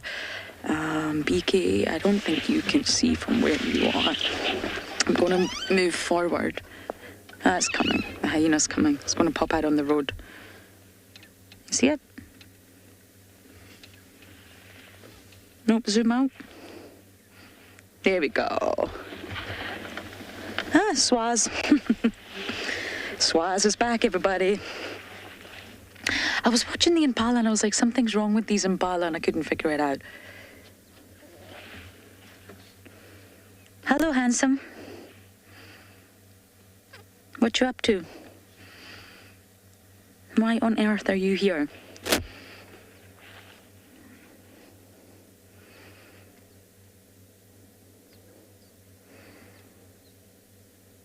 Now, hyenas are the perfect example of where males are not larger. The evolution has been driven slightly different, but it's still all about the females, isn't it?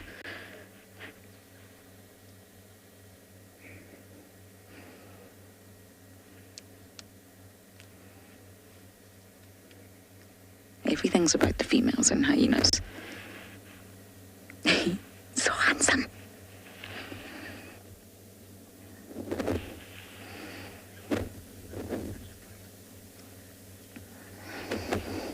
Priscilla, you're right. It's amazing when you really dig deep into the female role. And I'm not just speaking about getting pregnant and giving birth naturally, because the male's involved in that too. It's the females, the ones that obviously grow the offspring. But the role goes much deeper than that. And it was Darwin who first proposed natural selection. But the difference between male and female confused Darwin to an extent where the evolutionary drive was different within the species. So, for example, a male leopard and a female leopard, there were some differences between the sexes that couldn't be explained by natural selection. So that's when Charles Darwin came up with sexual selection. But then even further deeper than that, and saying there's some things that just can't be explained. And that's exactly what I just referenced. Males have horns so they can fight. Yes, we know that. But why on earth do males have some of these appendages or ornaments that really hinder them? And it's definitely not for fighting or threatening or aggression. It's for attracting the females. And he went really deep into females are actually the driving force behind these evolutionary things in males. It's fascinating when you really get down to it. And it's probably well accepted now, but for its time, back in the mid-19th century, it wasn't. Scientists didn't see what Darwin was trying to say. Now, Swazi was here yesterday, so he's very well aware of the fact that there's a leopard here with a kill.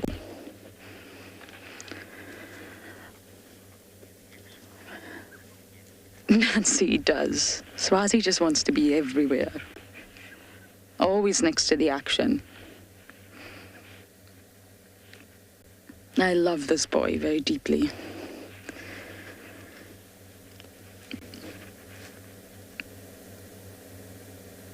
I'm wondering if he knows June is here. I can't see June from where we've repositioned, but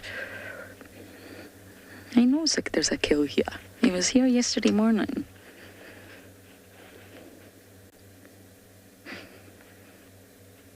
He's really losing his sub-adult appearance. He's no longer fluffy and young looking. It's growing up.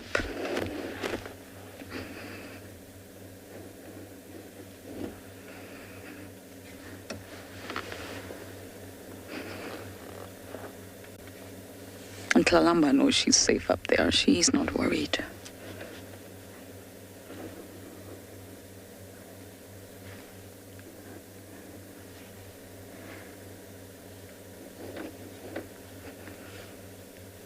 I love the fact that Swazi's not dispersed yet and he's still around and with us and we still get to see him. She's watching him.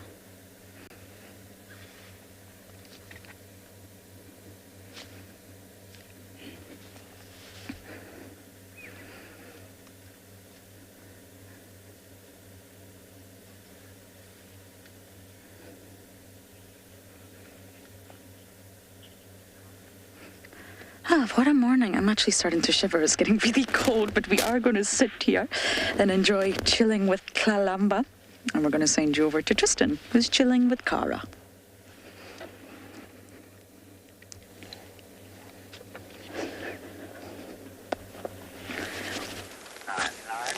We are indeed.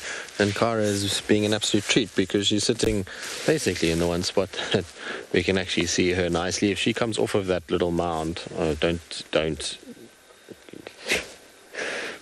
We're not going to see much of her. She's yawning now, so she is going to go off that mound.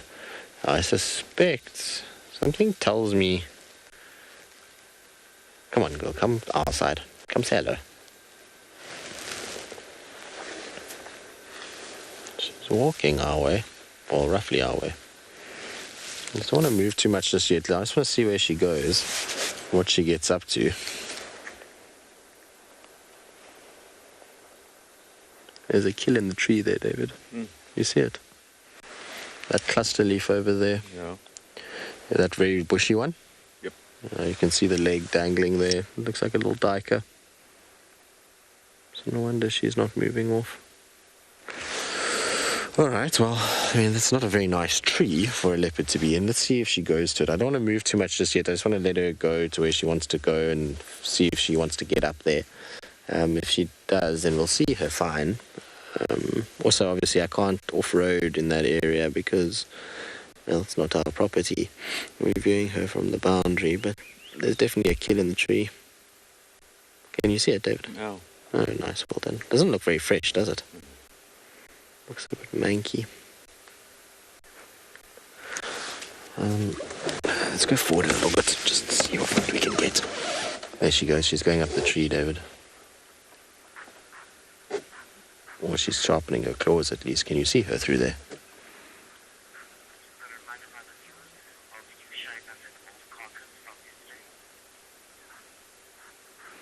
So I believe you guys were saying that there was an old carcass from yesterday. There she goes. Who was that? It was probably agile. Lots of vibrance to get up that tree. Oh, that's very, very cool. Not a very nice tree to eat from, but an epic one from a kind of cat in a tree. Oh no, it's like I said, it's not great from photographic or visual aspect, but just cool to watch it trying to get up into a little tree. I'm also intrigued to see how she eats now that she's in this tree. One thing that Cara does do very well is she's very good at treeing her kills. I think she's learnt a few good lessons over the past little bit. In that she's learnt, from lions stealing her kills to hyenas, that maybe, just maybe, putting it up is always a good thing. There's this beautiful marula that's right here that would be so easy for her to balance in, but we've chosen the most ridiculous silver cluster leaf instead. Now, silver cluster leaf is not a tree that leopards normally use very often, but I suspect hyenas were on her tail, and so she just went up the nearest tree she could in order to keep her kill. And that just so happened to be the most precarious tree you've ever seen. Silly cat.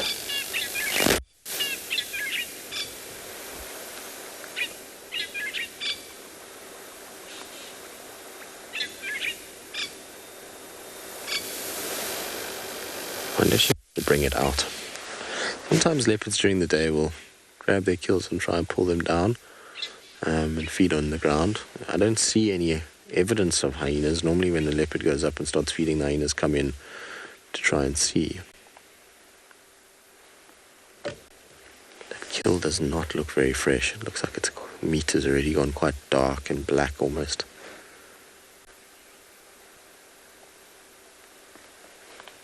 Maybe yesterday morning? I don't think it was last night though.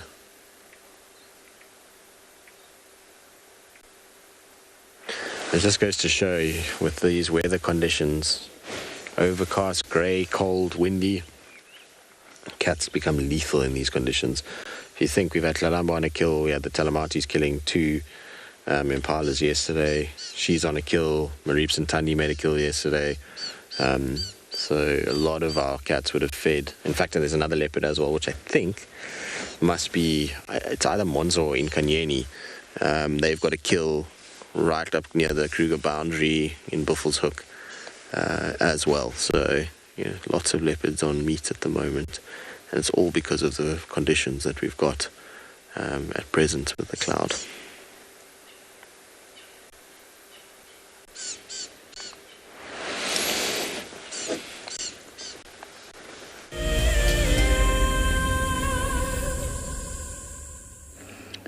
We're just watching a hyena sniff around the ground under a leopard's gill. It's one of my favorite animals of all time. I love just watching them. See, he's using his nose. He's not using his eyes. He's smelling to understand what's going on. We're just going to sit here, listen in case we can hear any sounds, and watch this boy try and figure out where the kill is. It's up a tree, by the way.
I think he's figured out where the kill is, but he knows he's got absolutely no chance of getting up there.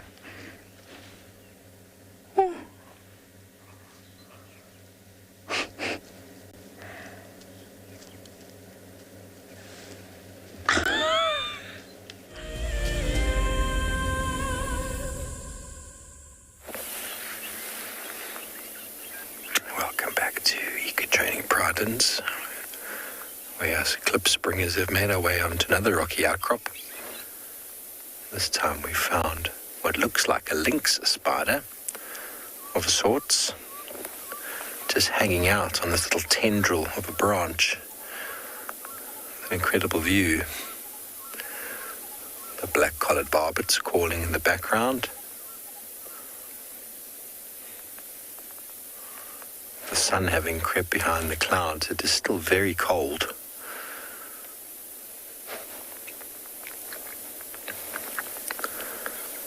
Get a nice view of the spider now. Those bands on the leg, that very typical lynx body shape. I don't know if it's got another name to it, if it's just the lynx or if it's not the green lynx spider. Not one of our medically important spiders, everybody. Although most spiders are venomous. All spiders are venomous.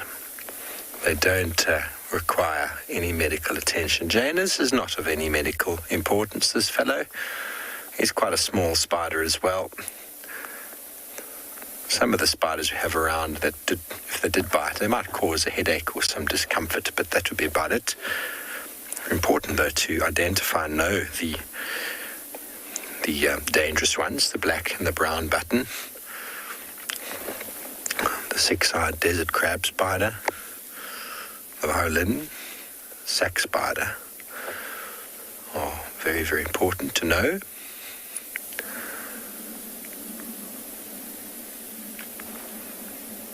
This is neither of them. If I've forgotten one out of there, I do apologize. I know the baboon spider is one that can bite you, but doesn't envenomate. Or if it does, it doesn't really do much, but it could be a painful bite because of the size of its mouth parts.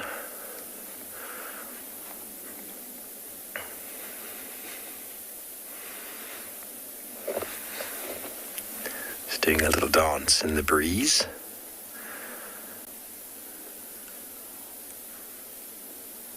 Part of the arthropod classifications. Exoskeleton, filled with hemolymph inside, although these are part of the arachnid grouping, four-legged or four pairs of legs. And a true spider has a silk glands and venom glands. Okay, a small predator. Let's send you over to another very nice predator with Tristan.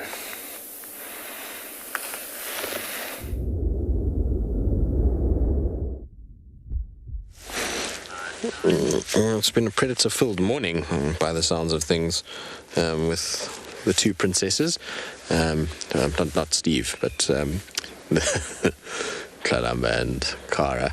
As you can see, Kara's just having a little field day eating. Amazing how easily you could miss that kill dangling from the tree. It's got a very, very, very, very kind of leafy branch and not easy to be able to see that kill unless she's up there. When she's up there, it's absolutely perfect. There's no need to worry. You can spot her quite easily, but just the kill itself, not as easy, particularly if you think that you're driving quite fast. Well, not fast, but you're covering ground when you're moving, and your eyes can't be everywhere at once. David, what car is behind us? Delivery. Oh, you can wave them through if you would like to. Just wait for this one.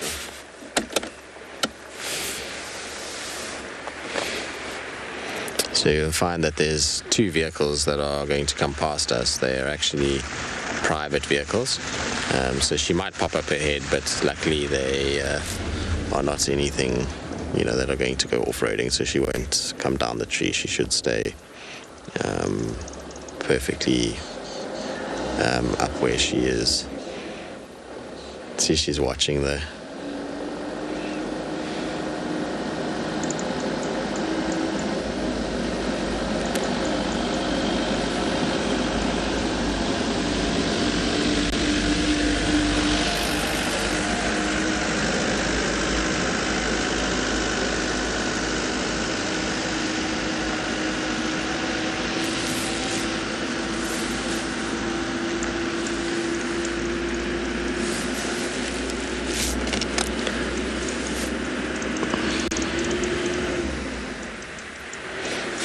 And these kind of, instances where we find Kara like this, with Kalamba, it's a little bit different because she's, like I say, she's quite relaxed, and I know she moves around a lot, and we joke about her being difficult to find and all those kinds of things, but really she's calm.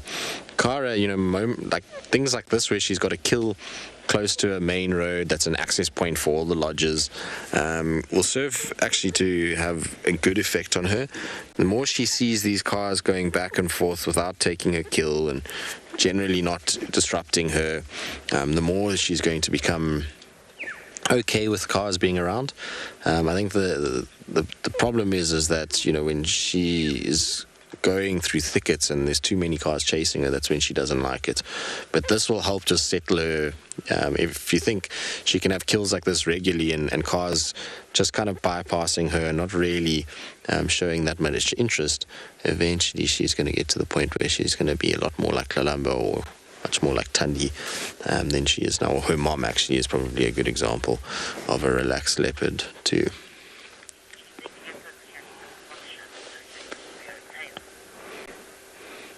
Bruce, yes, I do think they can still function if they lose their tail. I think it'll be a little bit more difficult because climbing and things like that will be affected slightly and their balance won't be as good as it is now. But I still think they'll be able to function just fine. It's weird. I've seen lions without tails, but I have never seen a leopard with a completely docked off tail where it's just kind of no tail at all. But I think they'd still be able to function. I think you'll find that their ability to climb and things like that might just take a bit of adjustment, but they're still fleet-footed animals and hugely powerful. So the ability to climb and stay up there will not, I don't think, will be affected that much. It just might be a little bit more unsteady than they are now. I mean, if you look where she is now, the tail's actually not working much. The tail works when they climb up and down. And so into a tree like this might be affected, but into a nice big tree that it's pretty straight up and down, I think they'd be okay. But there'd definitely be an adjustment period there after they've lost the tail to get balance correct.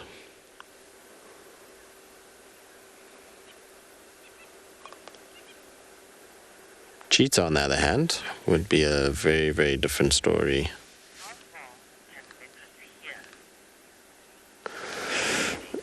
So Zoe, you're 11 years old and you're asking about how far can a leopard hear. So the thing is, Zoe, is that that's a difficult question to answer because it really depends on a lot of things. It depends on how thick is the bush, how much wind is there, how loud is the sound that's being produced that they're hearing. All of those things, and it will be different for every single area and at every single time because winds are always changing. Areas that they're in, are they high up, are they low down, is there a lot of trees, is there a lot of grass? All of those things will help to absorb sound and kind of make it harder and harder to hear. So it's a difficult question to answer because it really is dependent on the area and the weather conditions as to how far they're going to be able to hear. If we have a day like today where it's quite calm, there's not a lot of wind, they'd be able to hear if another leopard soars, for example. They'd probably be able to hear it from a good, I don't know which part of the world you're in, but a good 5-6 kilometers, maybe more. If they're on a crest like this, they might be able to pick it up a little bit further. But, if it's a very windy day and it's a leopard that's contact calling its cub and just chuffing and making a very slow sound, they'd have to be in the immediate vicinity. They'd have to be right there, basically. So it just depends on the sound that's being made, and it depends on the conditions of the day as to how far they'll be able to kind of hear sound and pick up what's going on around them.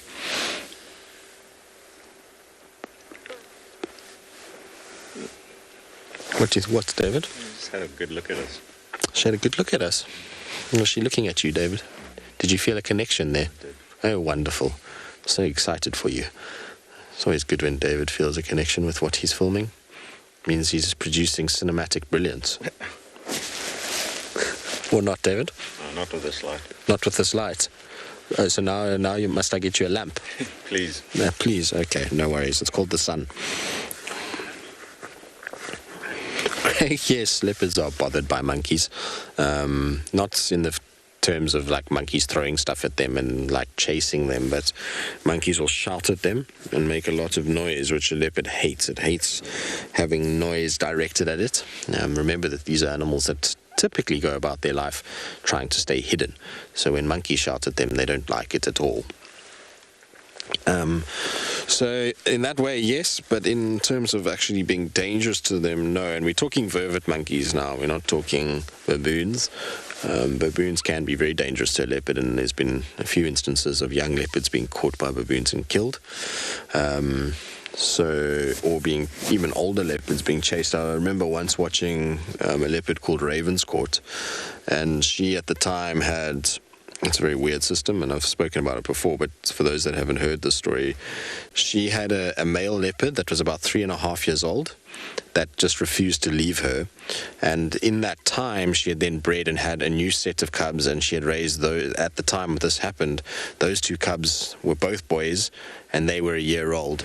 So she had a 3.5-year-old male and 2-year-old males that she was having to look after. So you can imagine now a leopard walking down the road with a big male leopard, so Tavangumi-sized male leopard, and then 2 Marips walking around. Imagine that kind of scenario for one little female to look after. Anyway, they were walking, all 4 of them, down a road, and baboons spotted them, and those baboons chased those cats all over the place. These big males came down and they chased all the young boys, they chased the mom, and these cats had to scatter in all directions. So baboons are quite feisty when it comes to them. What you normally find, though, is that stuff happens until the males get to the point where they've had enough, and like Tavangumi the other day, they turn back and they smash the baboon back. It's dangerous because a baboon's bite can do a lot of damage, but if a leopard has had enough, and it needs to males need to do that in order to stop being harassed by baboons, then they eventually do snap and do it. Females, on the other hand, they're a little bit more sort of wary of baboons and won't take them on, but big male leopards, they get to a point where they've had enough, and then they just, retaliate. And that baboon that Tavangumi killed recently, for those of you that haven't seen it, it was on social media. We didn't get it live, but that was a crazy sized baboon that he took down. It's a massive male that he's grabbed. So, yeah, pretty incredible sighting, and it must have been a very interesting sighting to have actually witnessed. I don't think anyone actually witnessed the kill, but it would have been fascinating to watch and see how he actually went about executing it.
My name is Trishala, and I am a naturalist and safari guide here in Djuma Game Reserve in the Sabi Sands in South Africa. I think that the information that we provide, and most importantly the questions that you ask, give both you and I a really good idea of what's going on.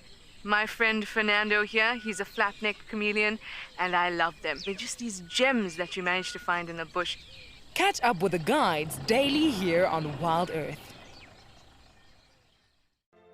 I've seen something I've never seen here before. Look at these cubs. One is crossing the river. It's being washed away, unfortunately, but I'm sure the mother is going to save her. Look at that. How beautiful. Look at that. One crossing, 2 to go.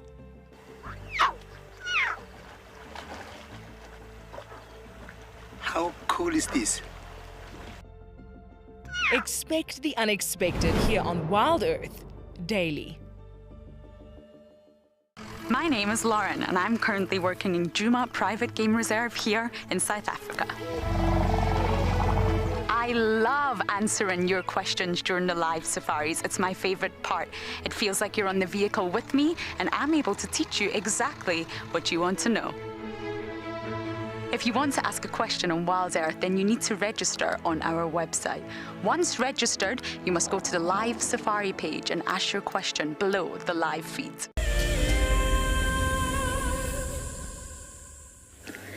You guys will literally not believe what just happened. Swazi found a snake. He picked up a dead snake. He's sniffing around.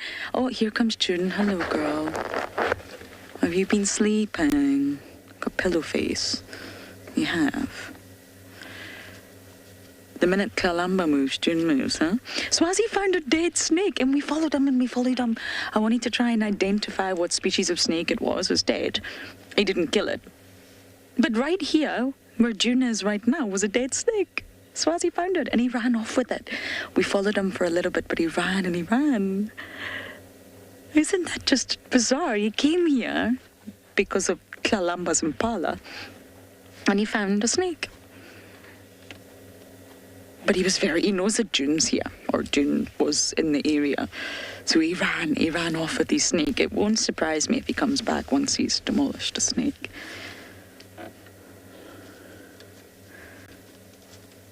Snakes are a good source of protein. That's why they want to eat them. That's why Mareebs tried. Or Mareebs actually did eat the puff adder. They're dangerous prey, yes. But if successful, they're a whole lot of muscle, a whole lot of protein.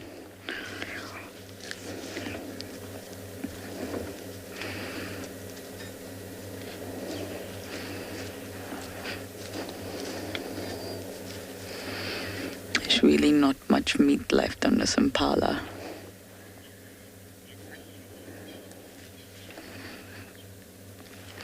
Janet June is hoping to get lucky.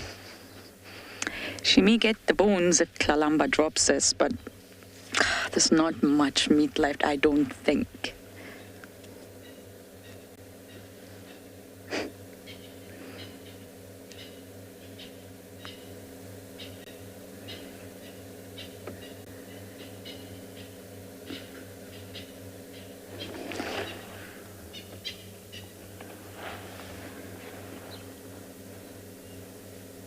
Have you ever seen something so beautiful in your life?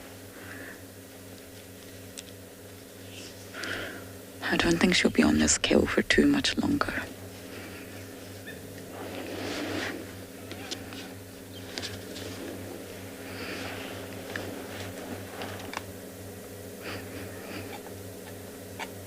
But it's normally this stage when the kill becomes quite empty and down to the bare bones, literally. This is normally when it gets dropped, and that's why you don't sort of drive around Djuma and see all these skeletons hanging in the trees. From wind, gravity, and the leopard, they do normally get dropped, and that's why the hyenas stay. Even if they don't get a lot of meat, they do normally get the end of the kill. The leopards don't drop it intentionally, but it's difficult to manage when there's no weight. It's very light, and sometimes the kill just rolls off the branches. Sometimes the kills stay up and eventually biodegrade, but more often than not, the kills are dropped. And that's why lovely June is here. And that's why Swazi arrived before he found his snake.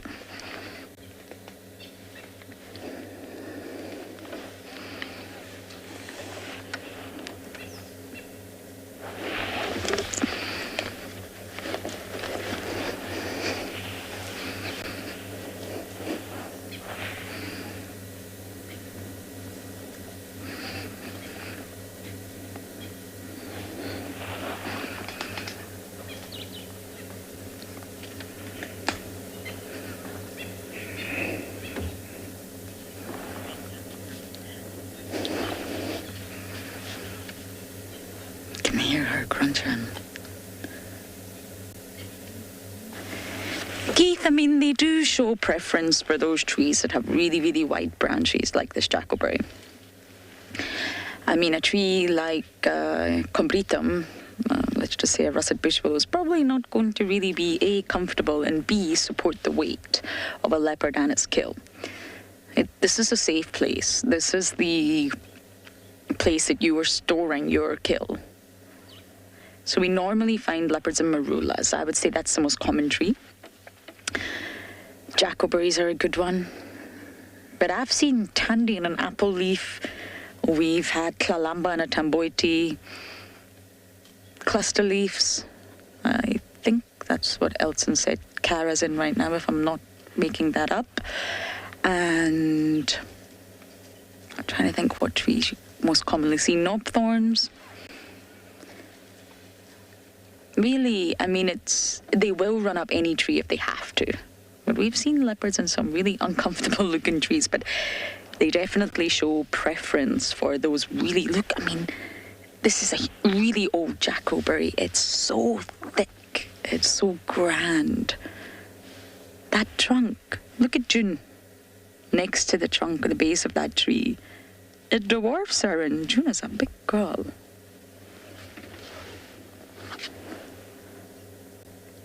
So the more sort of flatter, wider and stable the branches, then it's ideal. Well, I've had Hosanna and a leadwood. Trying to go back to all my sightings where we've seen leopards in different trees. The fig tree at Chitwa, that's a good one.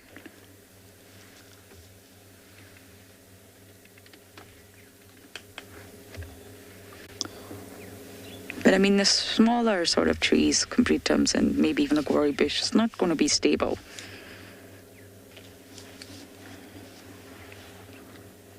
You've got to pull yourself up and your kill and then hoist it.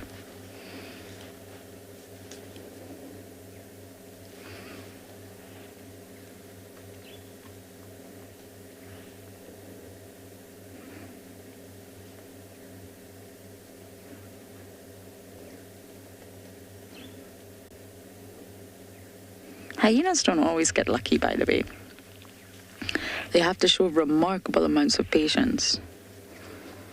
But June got very lucky the other day, June. We saw you. She covered her face in poo and she, oh goodness, June put on quite the show the other day, didn't you? June's easy to identify. Look at that left ear. It wasn't like that when I first met her. It happened at the matriarchal takeover. June got a bit attacked. But she's so cute.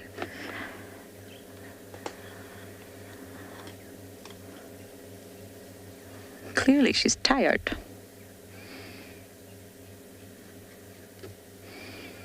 So whoever attacked June from the Djuma clan, it resulted in... There was quite a few injuries, but it resulted in a flopped over left ear.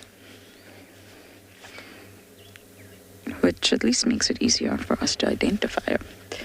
We're going to sit here, wonder if Swazi will come back, but I believe Kara is thoroughly enjoying her breakfast.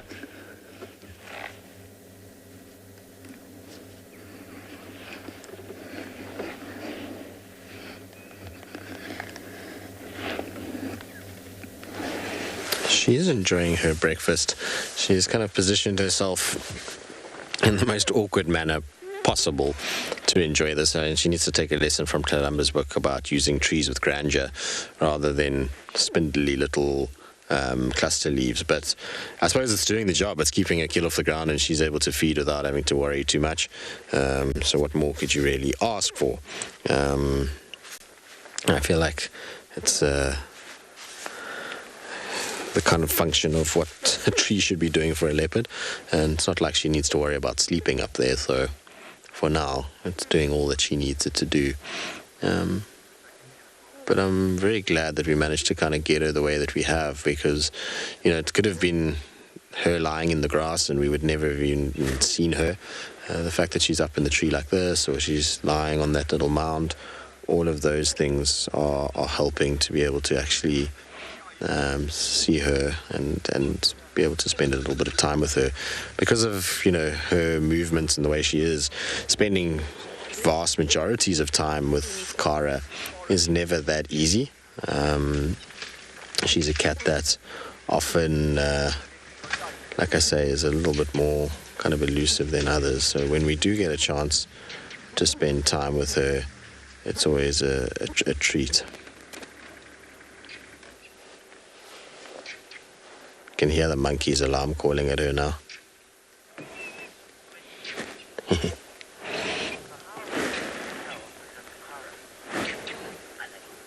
And at least you're asking about how we tell if it's Kara. So for me, there's a couple things. One is where we are right now. It's classic Kara territory. Two, she has the same look as Shadulu. It's a very kind of, I don't know, it's almost like they sort of peering through slightly closed eyes. I don't know why it feels that way, but it does. It feels like their eyes are a little bit kind of like quizzical, if maybe that's a good word to put it. But really, the big one is that she's got a notch in her ear. So her right ear has got a little V cut out of it. So even from a distance, if you see her, you don't need a spot pattern. You just look at the ear, and that will help you straight away. So you mix size, ear, position that you're in, and you can't really go wrong from an ID point of view. In terms of her spot pattern, I actually don't even know her spot pattern. Never really looked at it. I've always just been kind of, seen her and know that she's not Shadulu, but she looks like Shadulu and has her little ear notch, and then I know it's her. It might get a little bit more tricky if she gets siblings that look similar, but I don't think, we'll have to worry too much. At the moment, it's very difficult to see any of those notches or anything because of the way that she's got her ear twisted out. But yeah, we'll be able to, hopefully, if she looks in our direction with both ears pointing forward, you'll be able to see the notch I'm talking about. Like I said, it's like a little V cut out of her ear. It makes a nice, easy way to identify her. Well, that's what I use anyway. Others might use other things, but those are my go-tos for Kara.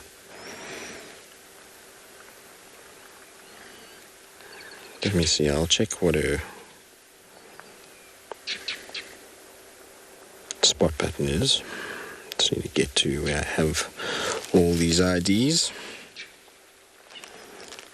So 1, 2, 3, 4 on the right and 3 on the left. But yeah, the ear is really the big one for me. It's the one that shows it's her.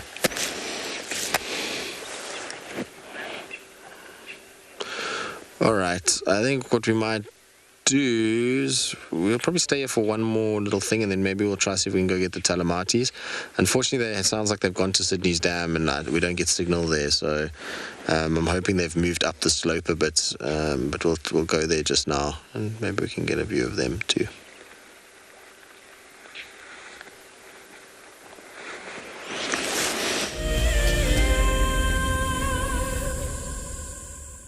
Our leopardess is now hungry. I am also hungry. BK is also hungry. But she's lucky she's got food stashed in the tree. It used to be an impala. Sadly, it's no longer an impala, but it's an old kill, and she's clearly just eating whatever is left. But you can hear her crunching. So let's just sit here together, watch our leopardess eating her breakfast.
Isn't she just beautiful? She seems to be extremely hungry, so we're going to sit here and make sure she doesn't drop that impala.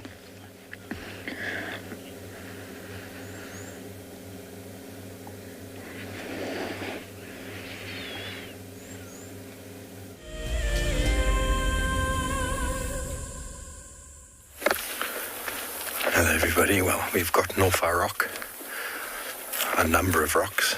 We're on the move. We have a colleague on the property by the name of Morris who is involved in the leopard habituation program. His role is to track them down, and he tracked us down as well and said he saw 2 leopards on a rock. So we've clip-sprung it from one rock to another, and we come into another rocky outcrop here connected to that same one. Let's see if we can get a view. Don't know who or what, but leopards on foot. I'm excited, and Paul, he's got a big smile on his face. So we're just going to come around. Leopards on foot generally aren't very relaxed. They generally move away. So we're going to move in pretty quietly. See if we can see them. It's a very hard thing to see, especially to put on camera.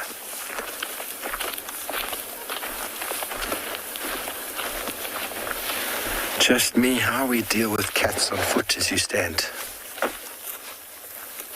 and you don't do anything. You might talk firmly to them, but you don't turn your back. You don't run away. You let them move away and then you can leave. And generally leopards on foot see you and they move off. That's the normal, unless they've got cubs or meat, in which case they behave a little bit differently. But with a lot of space, if you go in with a lot of awareness, chances are they might just move away. It's not common for them to become aggressive. But let's see what we can find.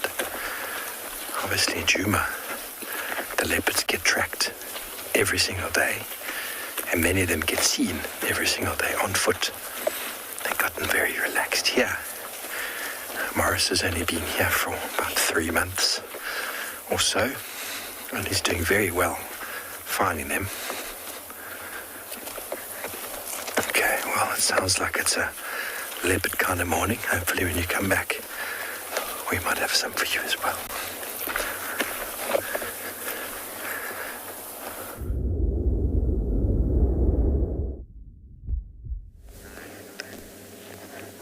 June just got up and ran. She's back, but she heard something. Kalamba also heard something and completely stopped feeding. Something is here.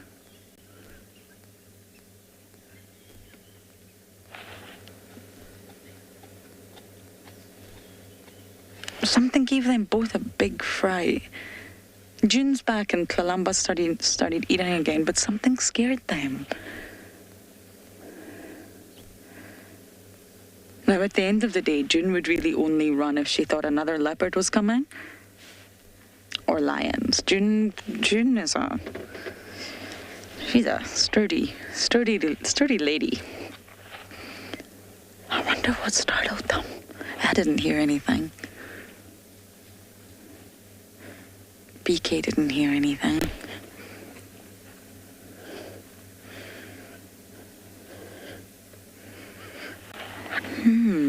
June's still not entirely convinced that she's in the clear.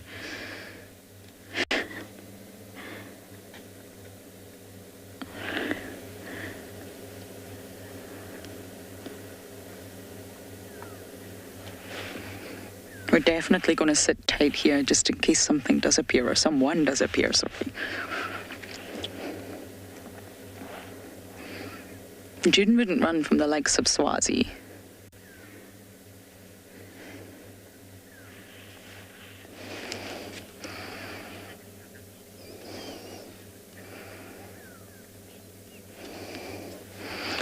Lucy, you're asking when I think Kalamba will sleep again. Eat again, sorry. Sleep, eat. Oh, they're incredibly opportunistic. And really, if Kalamba had enough energy from the sort of breakfast she's having right now, and an opportunity such as an impala crossing her path, she would seize it. She would hoist it, and then if she's not that hungry, she'll just rest. There was a dead snake here. I can't believe it. So someone killed that snake. It was open. There was flesh. It was blood. And I wonder, has it been Kalamba? They're so opportunistic. She has to go on territorial patrol. She has to keep moving. Which is why we don't see the animals every single day. But if she came across the opportunity to kill right in front of her, she absolutely would. So I think she'll make a kill at the latest tomorrow. It's winter. She can't afford to be hungry right now, and there's really not much meat left on this impala.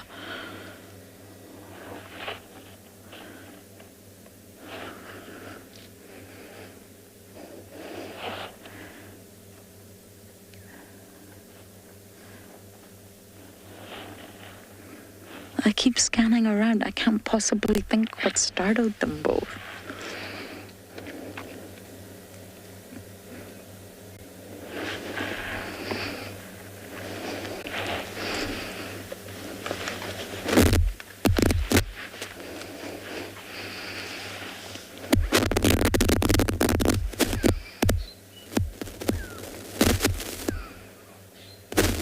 Winter is the best sort of season for seeing interactions between individuals of the same species, like two leopards or two lion prides, and interactions between the predators themselves. Such as leopards and lions, or leopards and dogs.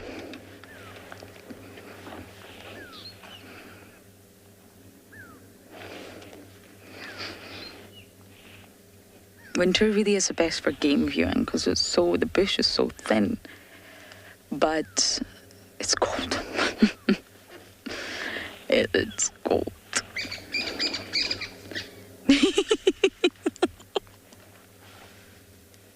Shame, June. Did you get a fright? A battalier just swooped in and scared the Franklins, which then scared June. My goodness. Anyway, we are going to sit here and watch this story unfold, and we're going to send you guys over to Tristan.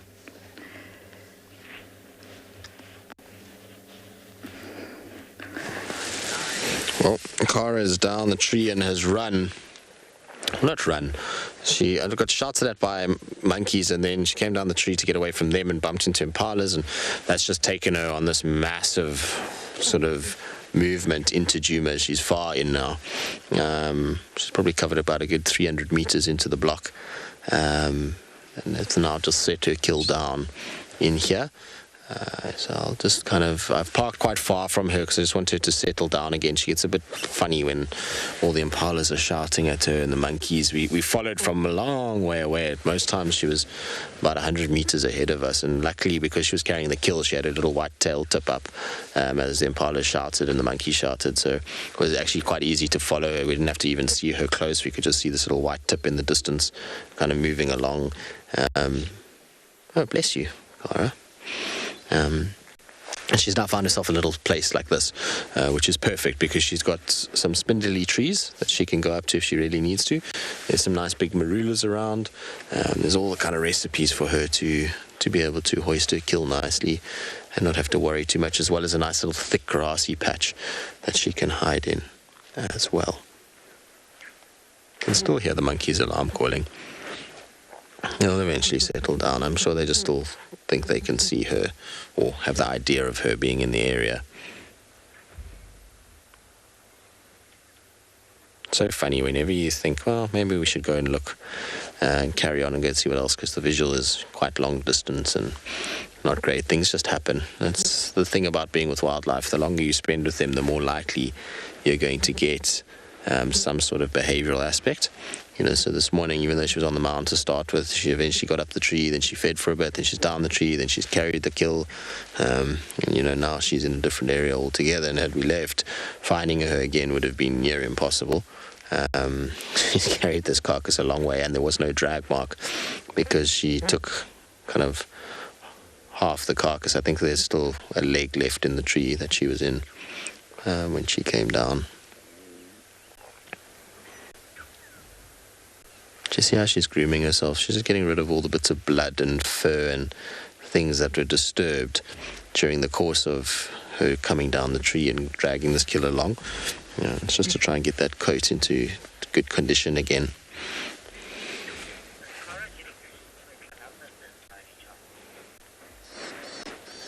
Similar, no. We're very, very far from one another. Where's my map, David? Come, let's do some map time. Map time's always fun time, David. Although this map is getting filthy. All right, so where Tlalamba is right here, where it says Gowrie Cut Line, Central Road Junction. She's right at that, basically at that junction. I mean, pretty much where the C is for Central Road. Where Kara is, she's over here in this little like green section close to where the H is. She came across, so you can see it's quite a long way to where Tlalamba is. Now, in terms of where Kara moves, I've seen Kara here at Philemon's Cutline Zoe's Road. I've seen her a lot around this Aubrey's Road area here. She gets seen all the way up into Jacana, so it seems like her territory is quite long and narrow, like this. All right. Whereas Tlalamba, she kind of cuts towards Zoe's Road here, so it's like the boundary is this road. So even though car is here, she won't generally push past this road here. This is all Tlalamba, kind of this section. Her mom also does come in and comes up like this and bends. So Kara's still kind of utilizing mom's area in many respects. But yeah, it's quite far apart. It doesn't look that far, but it is far enough that it wouldn't be too much of a worry. They're not really close to one another, so I don't think you'd find Tlalamba coming into this area at all. Now, the other cat that I was saying is on a kill is she moving, David? I think she's going to lie down. I was going to say the other cat that was on a kill is in the far east, but we'll get to that later. All right, I'm going to try to catch up with her. Let's see if we can see where she goes and where she ends up settling.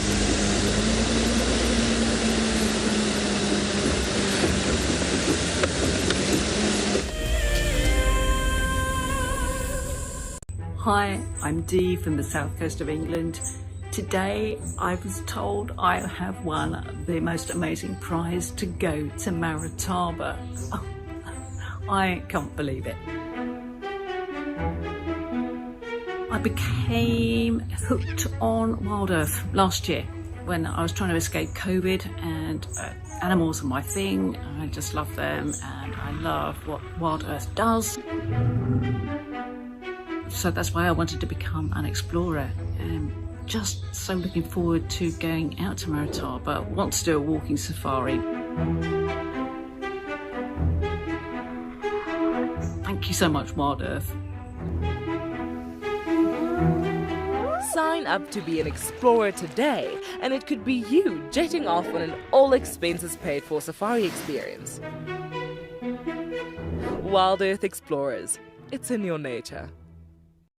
As one of the industry's best and Fagasa endorsed training institutes, NJ Moorfield Guide College produces professional guides of exceptional caliber and gives students from around the world an incredible experience. NJ Moore offers courses to suit all types of interests. The full-length career course results in a Fagasa accredited qualification and the option of a 6-month internship at one of Moore Family Collection's luxury safari lodges. Shorter courses are a great introduction for those considering a career in field guiding or even a life-enriching experience in your gap year. With spaces still available in July, don't miss out on this fantastic opportunity to live your African dream.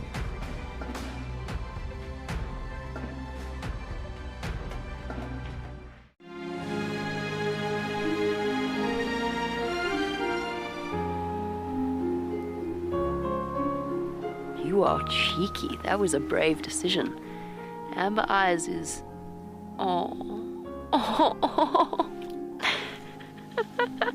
That is so magic.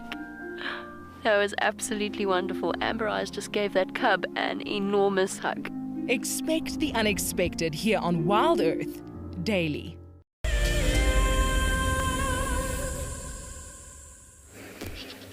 Tlalamba's still feasting. Can hear a very unhappy squirrel. Listen. Can't see it though. I'd like to try and show it to you.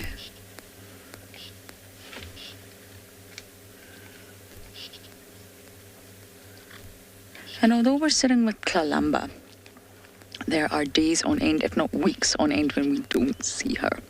Oh, leg bone to the floor. Well done, June. Enjoy.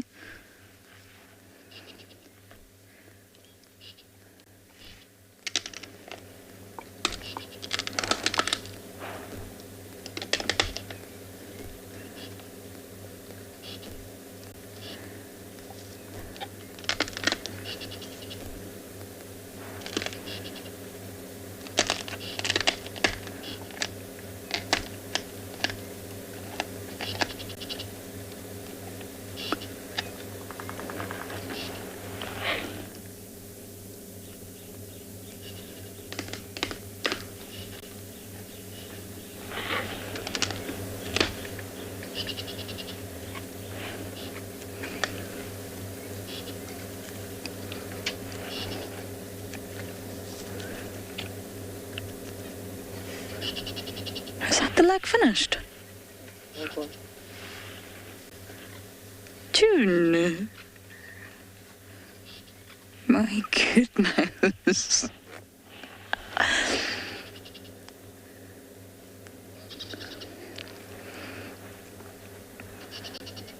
Can you hear? I'm not sure if you can hear that squirrel. The squirrel's obviously waking up and realized Kalamba's here. But I can't see the squirrel, I can only hear it. It's a dove as well, an emerald-spotted dove. So spending time with leopards does not happen every day, not even close to it. And the best part for me is following the story. There's a hyena here, there was impalas here earlier, a battalier flew in, which I'm going to try and see if I can find for you. The squirrel is alarm calling. Swazi found a snake. It's about telling you guys the entire story of the bush. This is a story. Trust me, Kalamba might leave today and maybe a week or two until we catch up with her again. This is wild. We don't always know where animals are.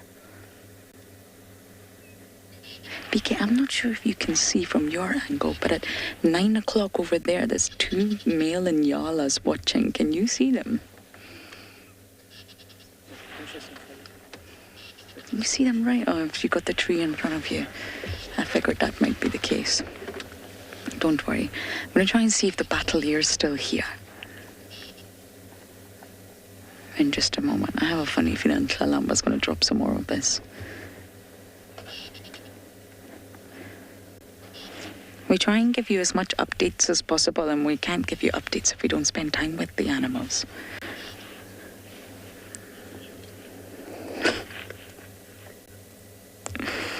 I didn't catch that name, sorry, but the question made me laugh because I really don't know. I think a lot.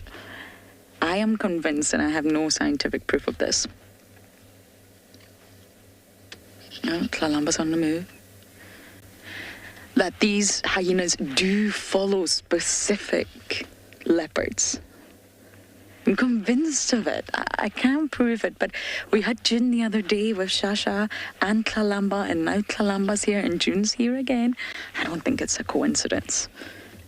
I really do think, A, they follow leopards, we know that, but B, I am convinced that they follow specific leopards. Kalamba maybe always delivers. June knows, anytime Kalamba's got a kill, I get food. This is good. I'm gonna keep following Kalamba.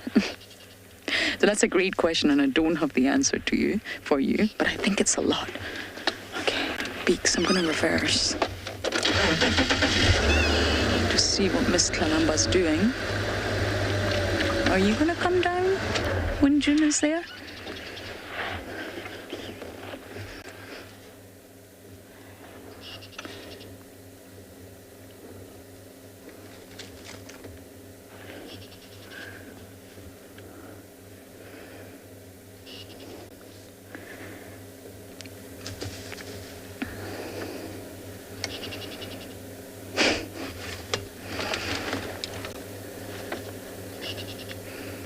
And she's down.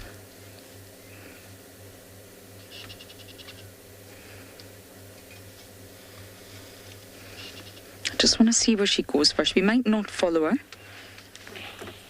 I might just scratch around the area and see what is it that made June and Kalamba both so nervous earlier.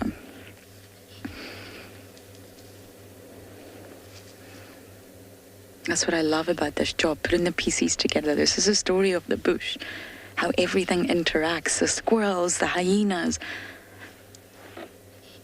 the smells, the sounds.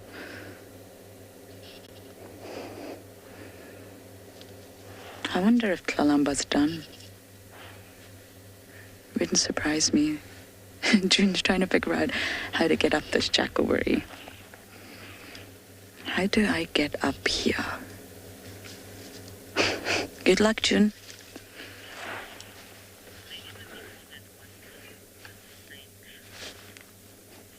CJ, it has happened. I remember, not the same tree, but I remember a sighting with Kalamba, I think last year. She had 3 kills, 3 different species of prey in 3 different trees in the Mulwati, all in a line. Boom, boom, boom. It was like the Kalamba pantry. It was unbelievable, but yes, they can hoist multiple kills in the same tree, absolutely. Just want to reverse a bit and see if I can see that battalier. It swooped in.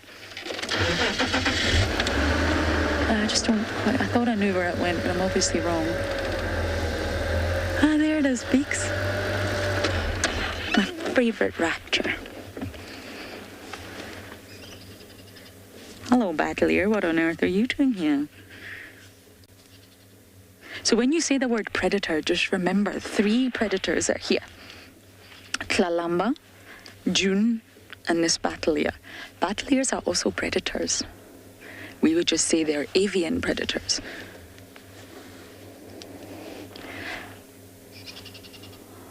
I saw a battalier on Mulwati's warthog that was hoisted. So if this battalier is spotted to kill, once June leaves, it may come in. Tawnies also come in if the kill is spotted. And vultures.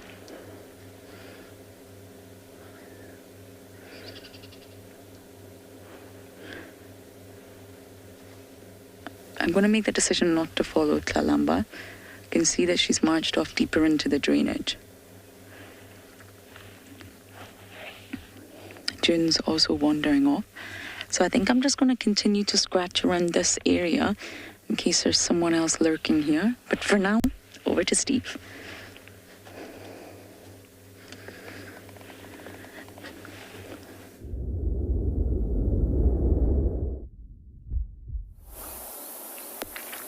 Welcome back to another rocky outcrop, everybody.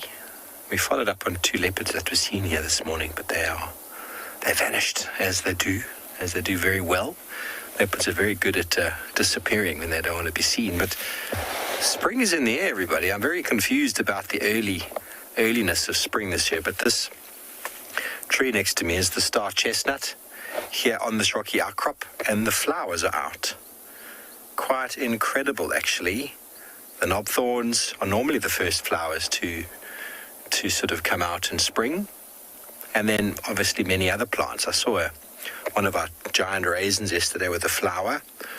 It seems as if because the water table is quite high, the plants are going, well, we're going to kick this summer off early, or the spring off early. So very, very pretty little flowers of the star chestnut. Little red lines of the yellow petals. Eventually they'll make a little chestnut in the shape of a star, which is highly fed upon by many, many animals. I was hoping to maybe find you some, but they get eaten. Discussed this tree at length the other day with its invitation to elephants to feed upon it. This one is not nicely nestled in the rocks, but elephants have still managed to get to bits and pieces of the tree. There's a number of big branches that are broken. So the rocks, not only are they a nice place to hang out and sit on and get some good views, they are also a refuge for many plant species that can avoid being predated upon, fed upon, broken, hide away from the feeding behavior of the elephant, which is quite important if you want to survive out here. Many of the ones that we do see are a little bit more accessible, and well, they've been broken to bits. They just look like wax left upon the rocks. But spring is in there. It doesn't feel like it this morning. It's absolutely freezing. I left my gloves back at the car a little while ago, and I'm regretting that because it's fresh. It's very fresh, but we're going to finish on the rocks here, and we're probably going to do a nice long march back because we've covered some ground since we heard about these leopards. We walked quite far. They gave us a bit of a warmth in our step, pumped the blood in our veins a little bit. But it also seems as if we had some load shedding last night because my handheld radio has just died on me. So I'm not getting any communication. I do apologize.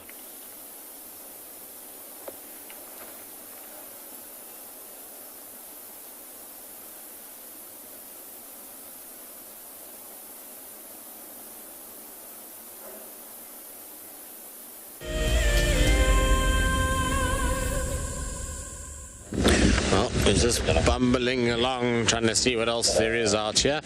Try and see if we get lucky with anything popping out the last little bit of the morning. It's so cold though. I don't really know if I'll find much, but we're going to check quarantine with this cold weather. Things should be out on quarantine itself, so hopefully we'll get lucky, and things will kind of just be milling. Maybe some wildebeest or kudu or impalas, something like that. Yeah, sorry, Lauren. I think she also left the last couple of months. Yeah. Copy, thanks. Doesn't look like much is hanging around on quarantine though.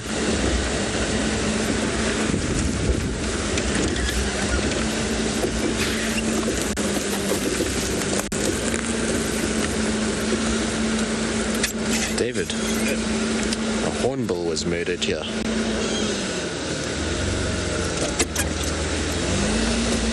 It was murdered in the tree, and then the feathers are on the ground, look.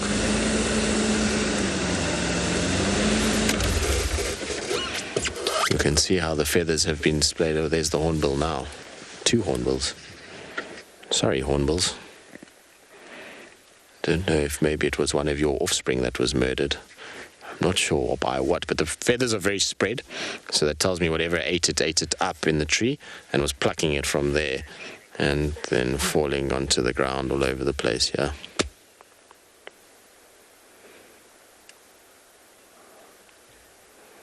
It's pretty ironic to have the murder scene with a member in the background. Alright, well, we'll just have a little look here, just see what maybe did this, but I suspect that it's a bird of prey.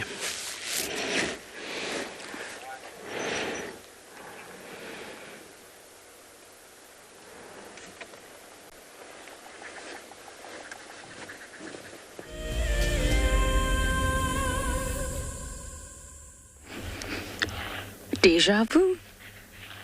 We're back to where we started. We left Kalamba. I believe being a good guide, or part of being a good guide, is knowing when to leave an animal. We had her for about 2.5 hours there, and she's obviously mobile. In that drainage, let her go. We had more than enough time with her.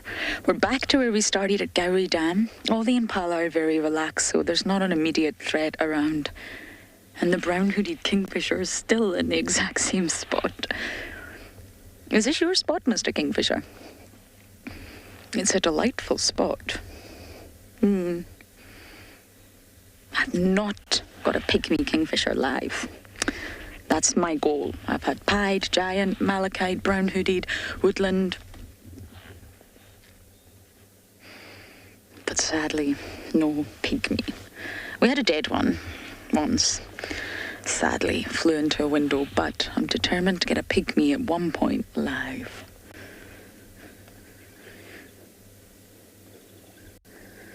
Now, okay. The Talamatis are on Sydney's dam wall. Unfortunately, we don't get signal at Sydney's dam, but hopefully they'll get mobile and they'll be somewhere in the afternoon that we can spend some time with them.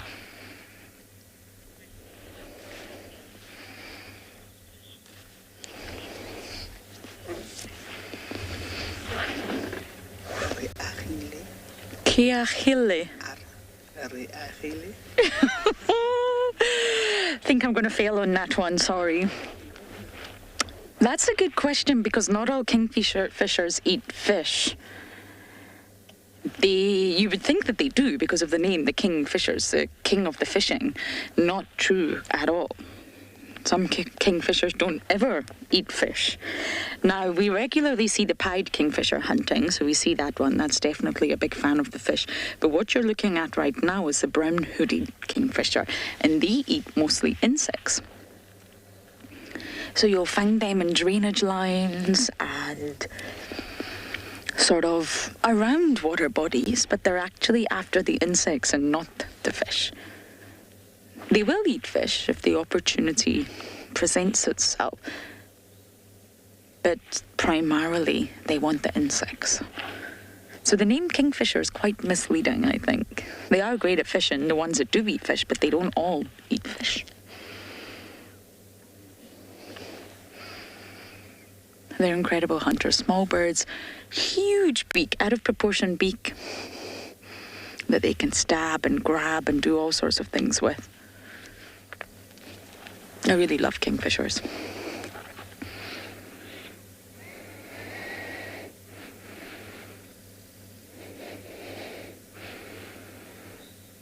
It's really peaceful here at Gowrie Dam.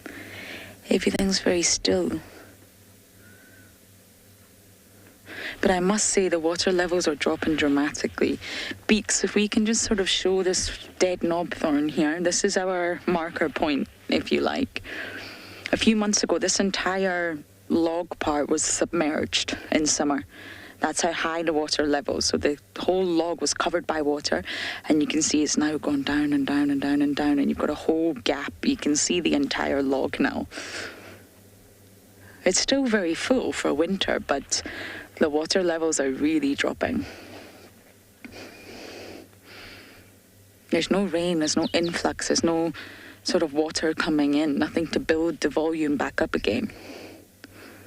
So slowly but surely it's starting to look a little bit more like winter.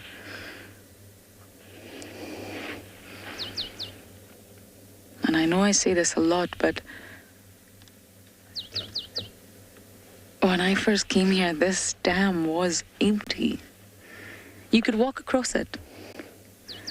We used to walk across it on bushwalk. Not a single drop. And look at it now. It's still very full for winter.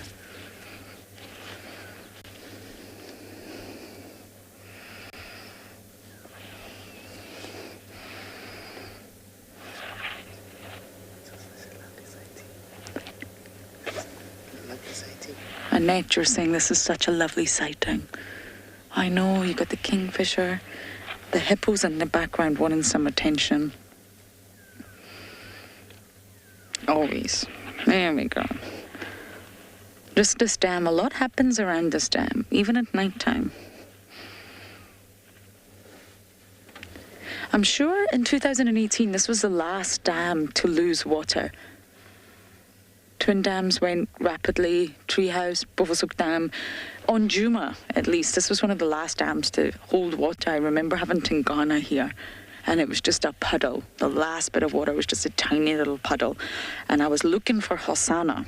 I was racing around trying to find Hosanna. We lost him in the dark, and we bumped into Tingana. And they were here, lots of leopard interactions because their territories were shifting in according to season. And this small little patch of water was in their sort of core area.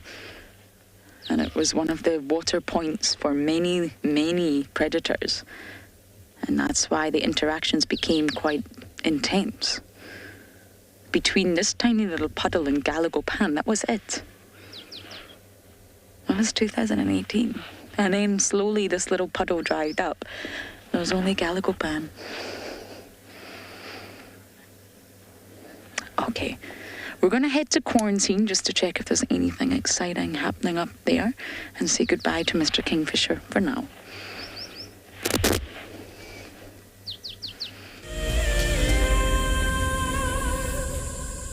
We have another wonderful guest with us, Sergio Real. Sergio is a holder of the Ticket to Dream. I bought a Ticket to Dream because I love WildEarth. All of the guides have been awesome.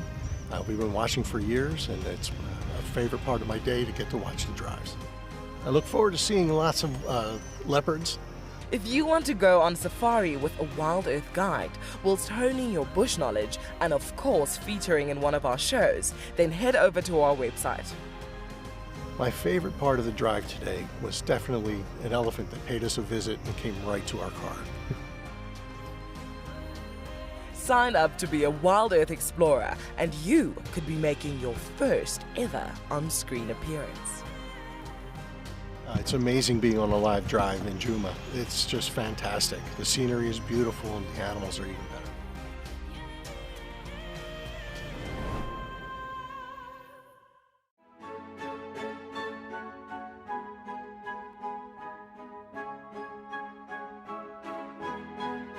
The Wildlife and Environment Society of South Africa, WESA, encourages people to care for the earth.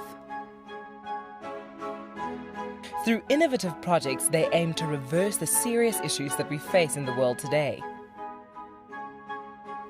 One of these projects is Green Coast, a proudly South African award for sensitive and well-managed coastal sites.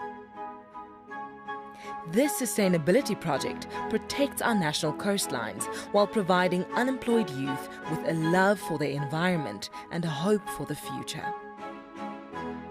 WESA is a membership and volunteer-supported organisation. Every supporter is helping to change the only earth we have. Visit our website to see how you can help care for our earth.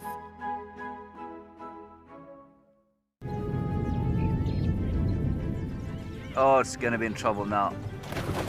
Oh, this is unbelievable stuff. Here comes a hippo in too. Go, Impala. There's a hippo coming in. I can't believe what we're seeing here. This is what we'd normally see in East Africa. It's all over. Hippo leaping at the crocodile now. Everything's gone underwater. Expect the unexpected here on WildEarth daily.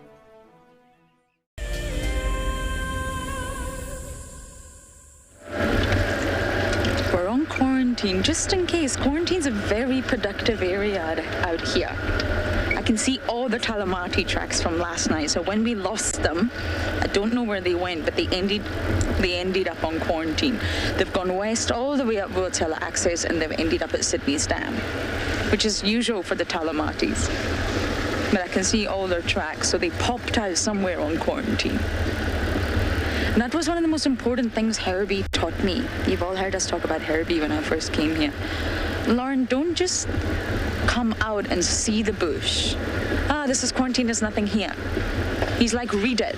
So for example, look at this big patch of loveliness.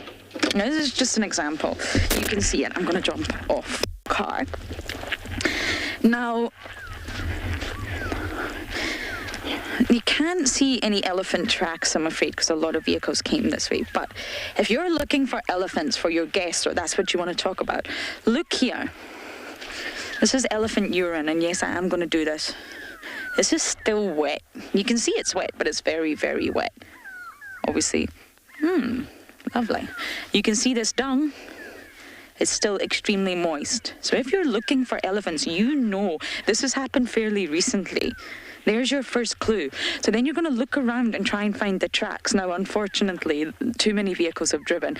When you find the track, you're going to be able to see that toe of the elephant. So you're going to be able to know which way it's walking. So immediately you've got an indication. Your guests want to see elephants. Aha, this is fresh. Tracks are fresh and they're moving this way. Let's go this way. Then you start to listen. Can we hear the elephants?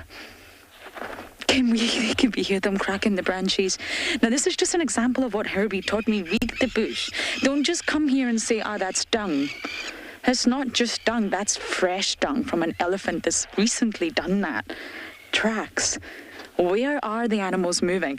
Look here. Can you see impala? I can't. Why is there no impala? Possibly because a predator has been in the area. Maybe that's why there's no impalas here. I think I made a mistake touching that urine. I thought it would not really smell that bad, but it does.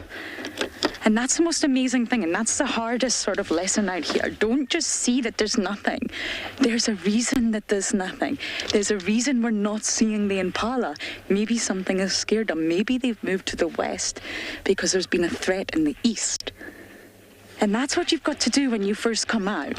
You've got to say, okay, why am I seeing nothing? What smells am I smelling?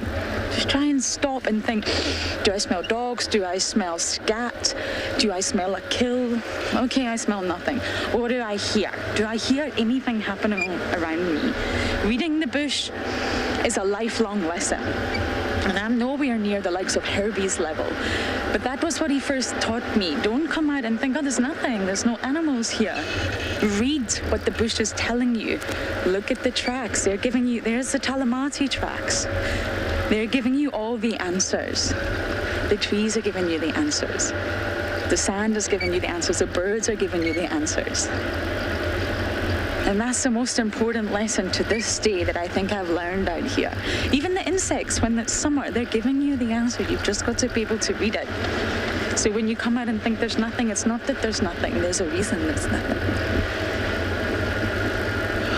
It's so much colder than I thought it was going to be today. But it has come to the end of the drive, I'm afraid, everybody. And what a drive it has been. Miss Kalamba and Miss Cara. Leaves lots of promise for the afternoon. I'm trying to see if we can finish on a last-minute animal. There's a shrike, a white crowned shrike for you beaks. What a perfect ending to a perfect morning. Thank you, everyone. Please do join us this afternoon. Until then, have a fabulous day.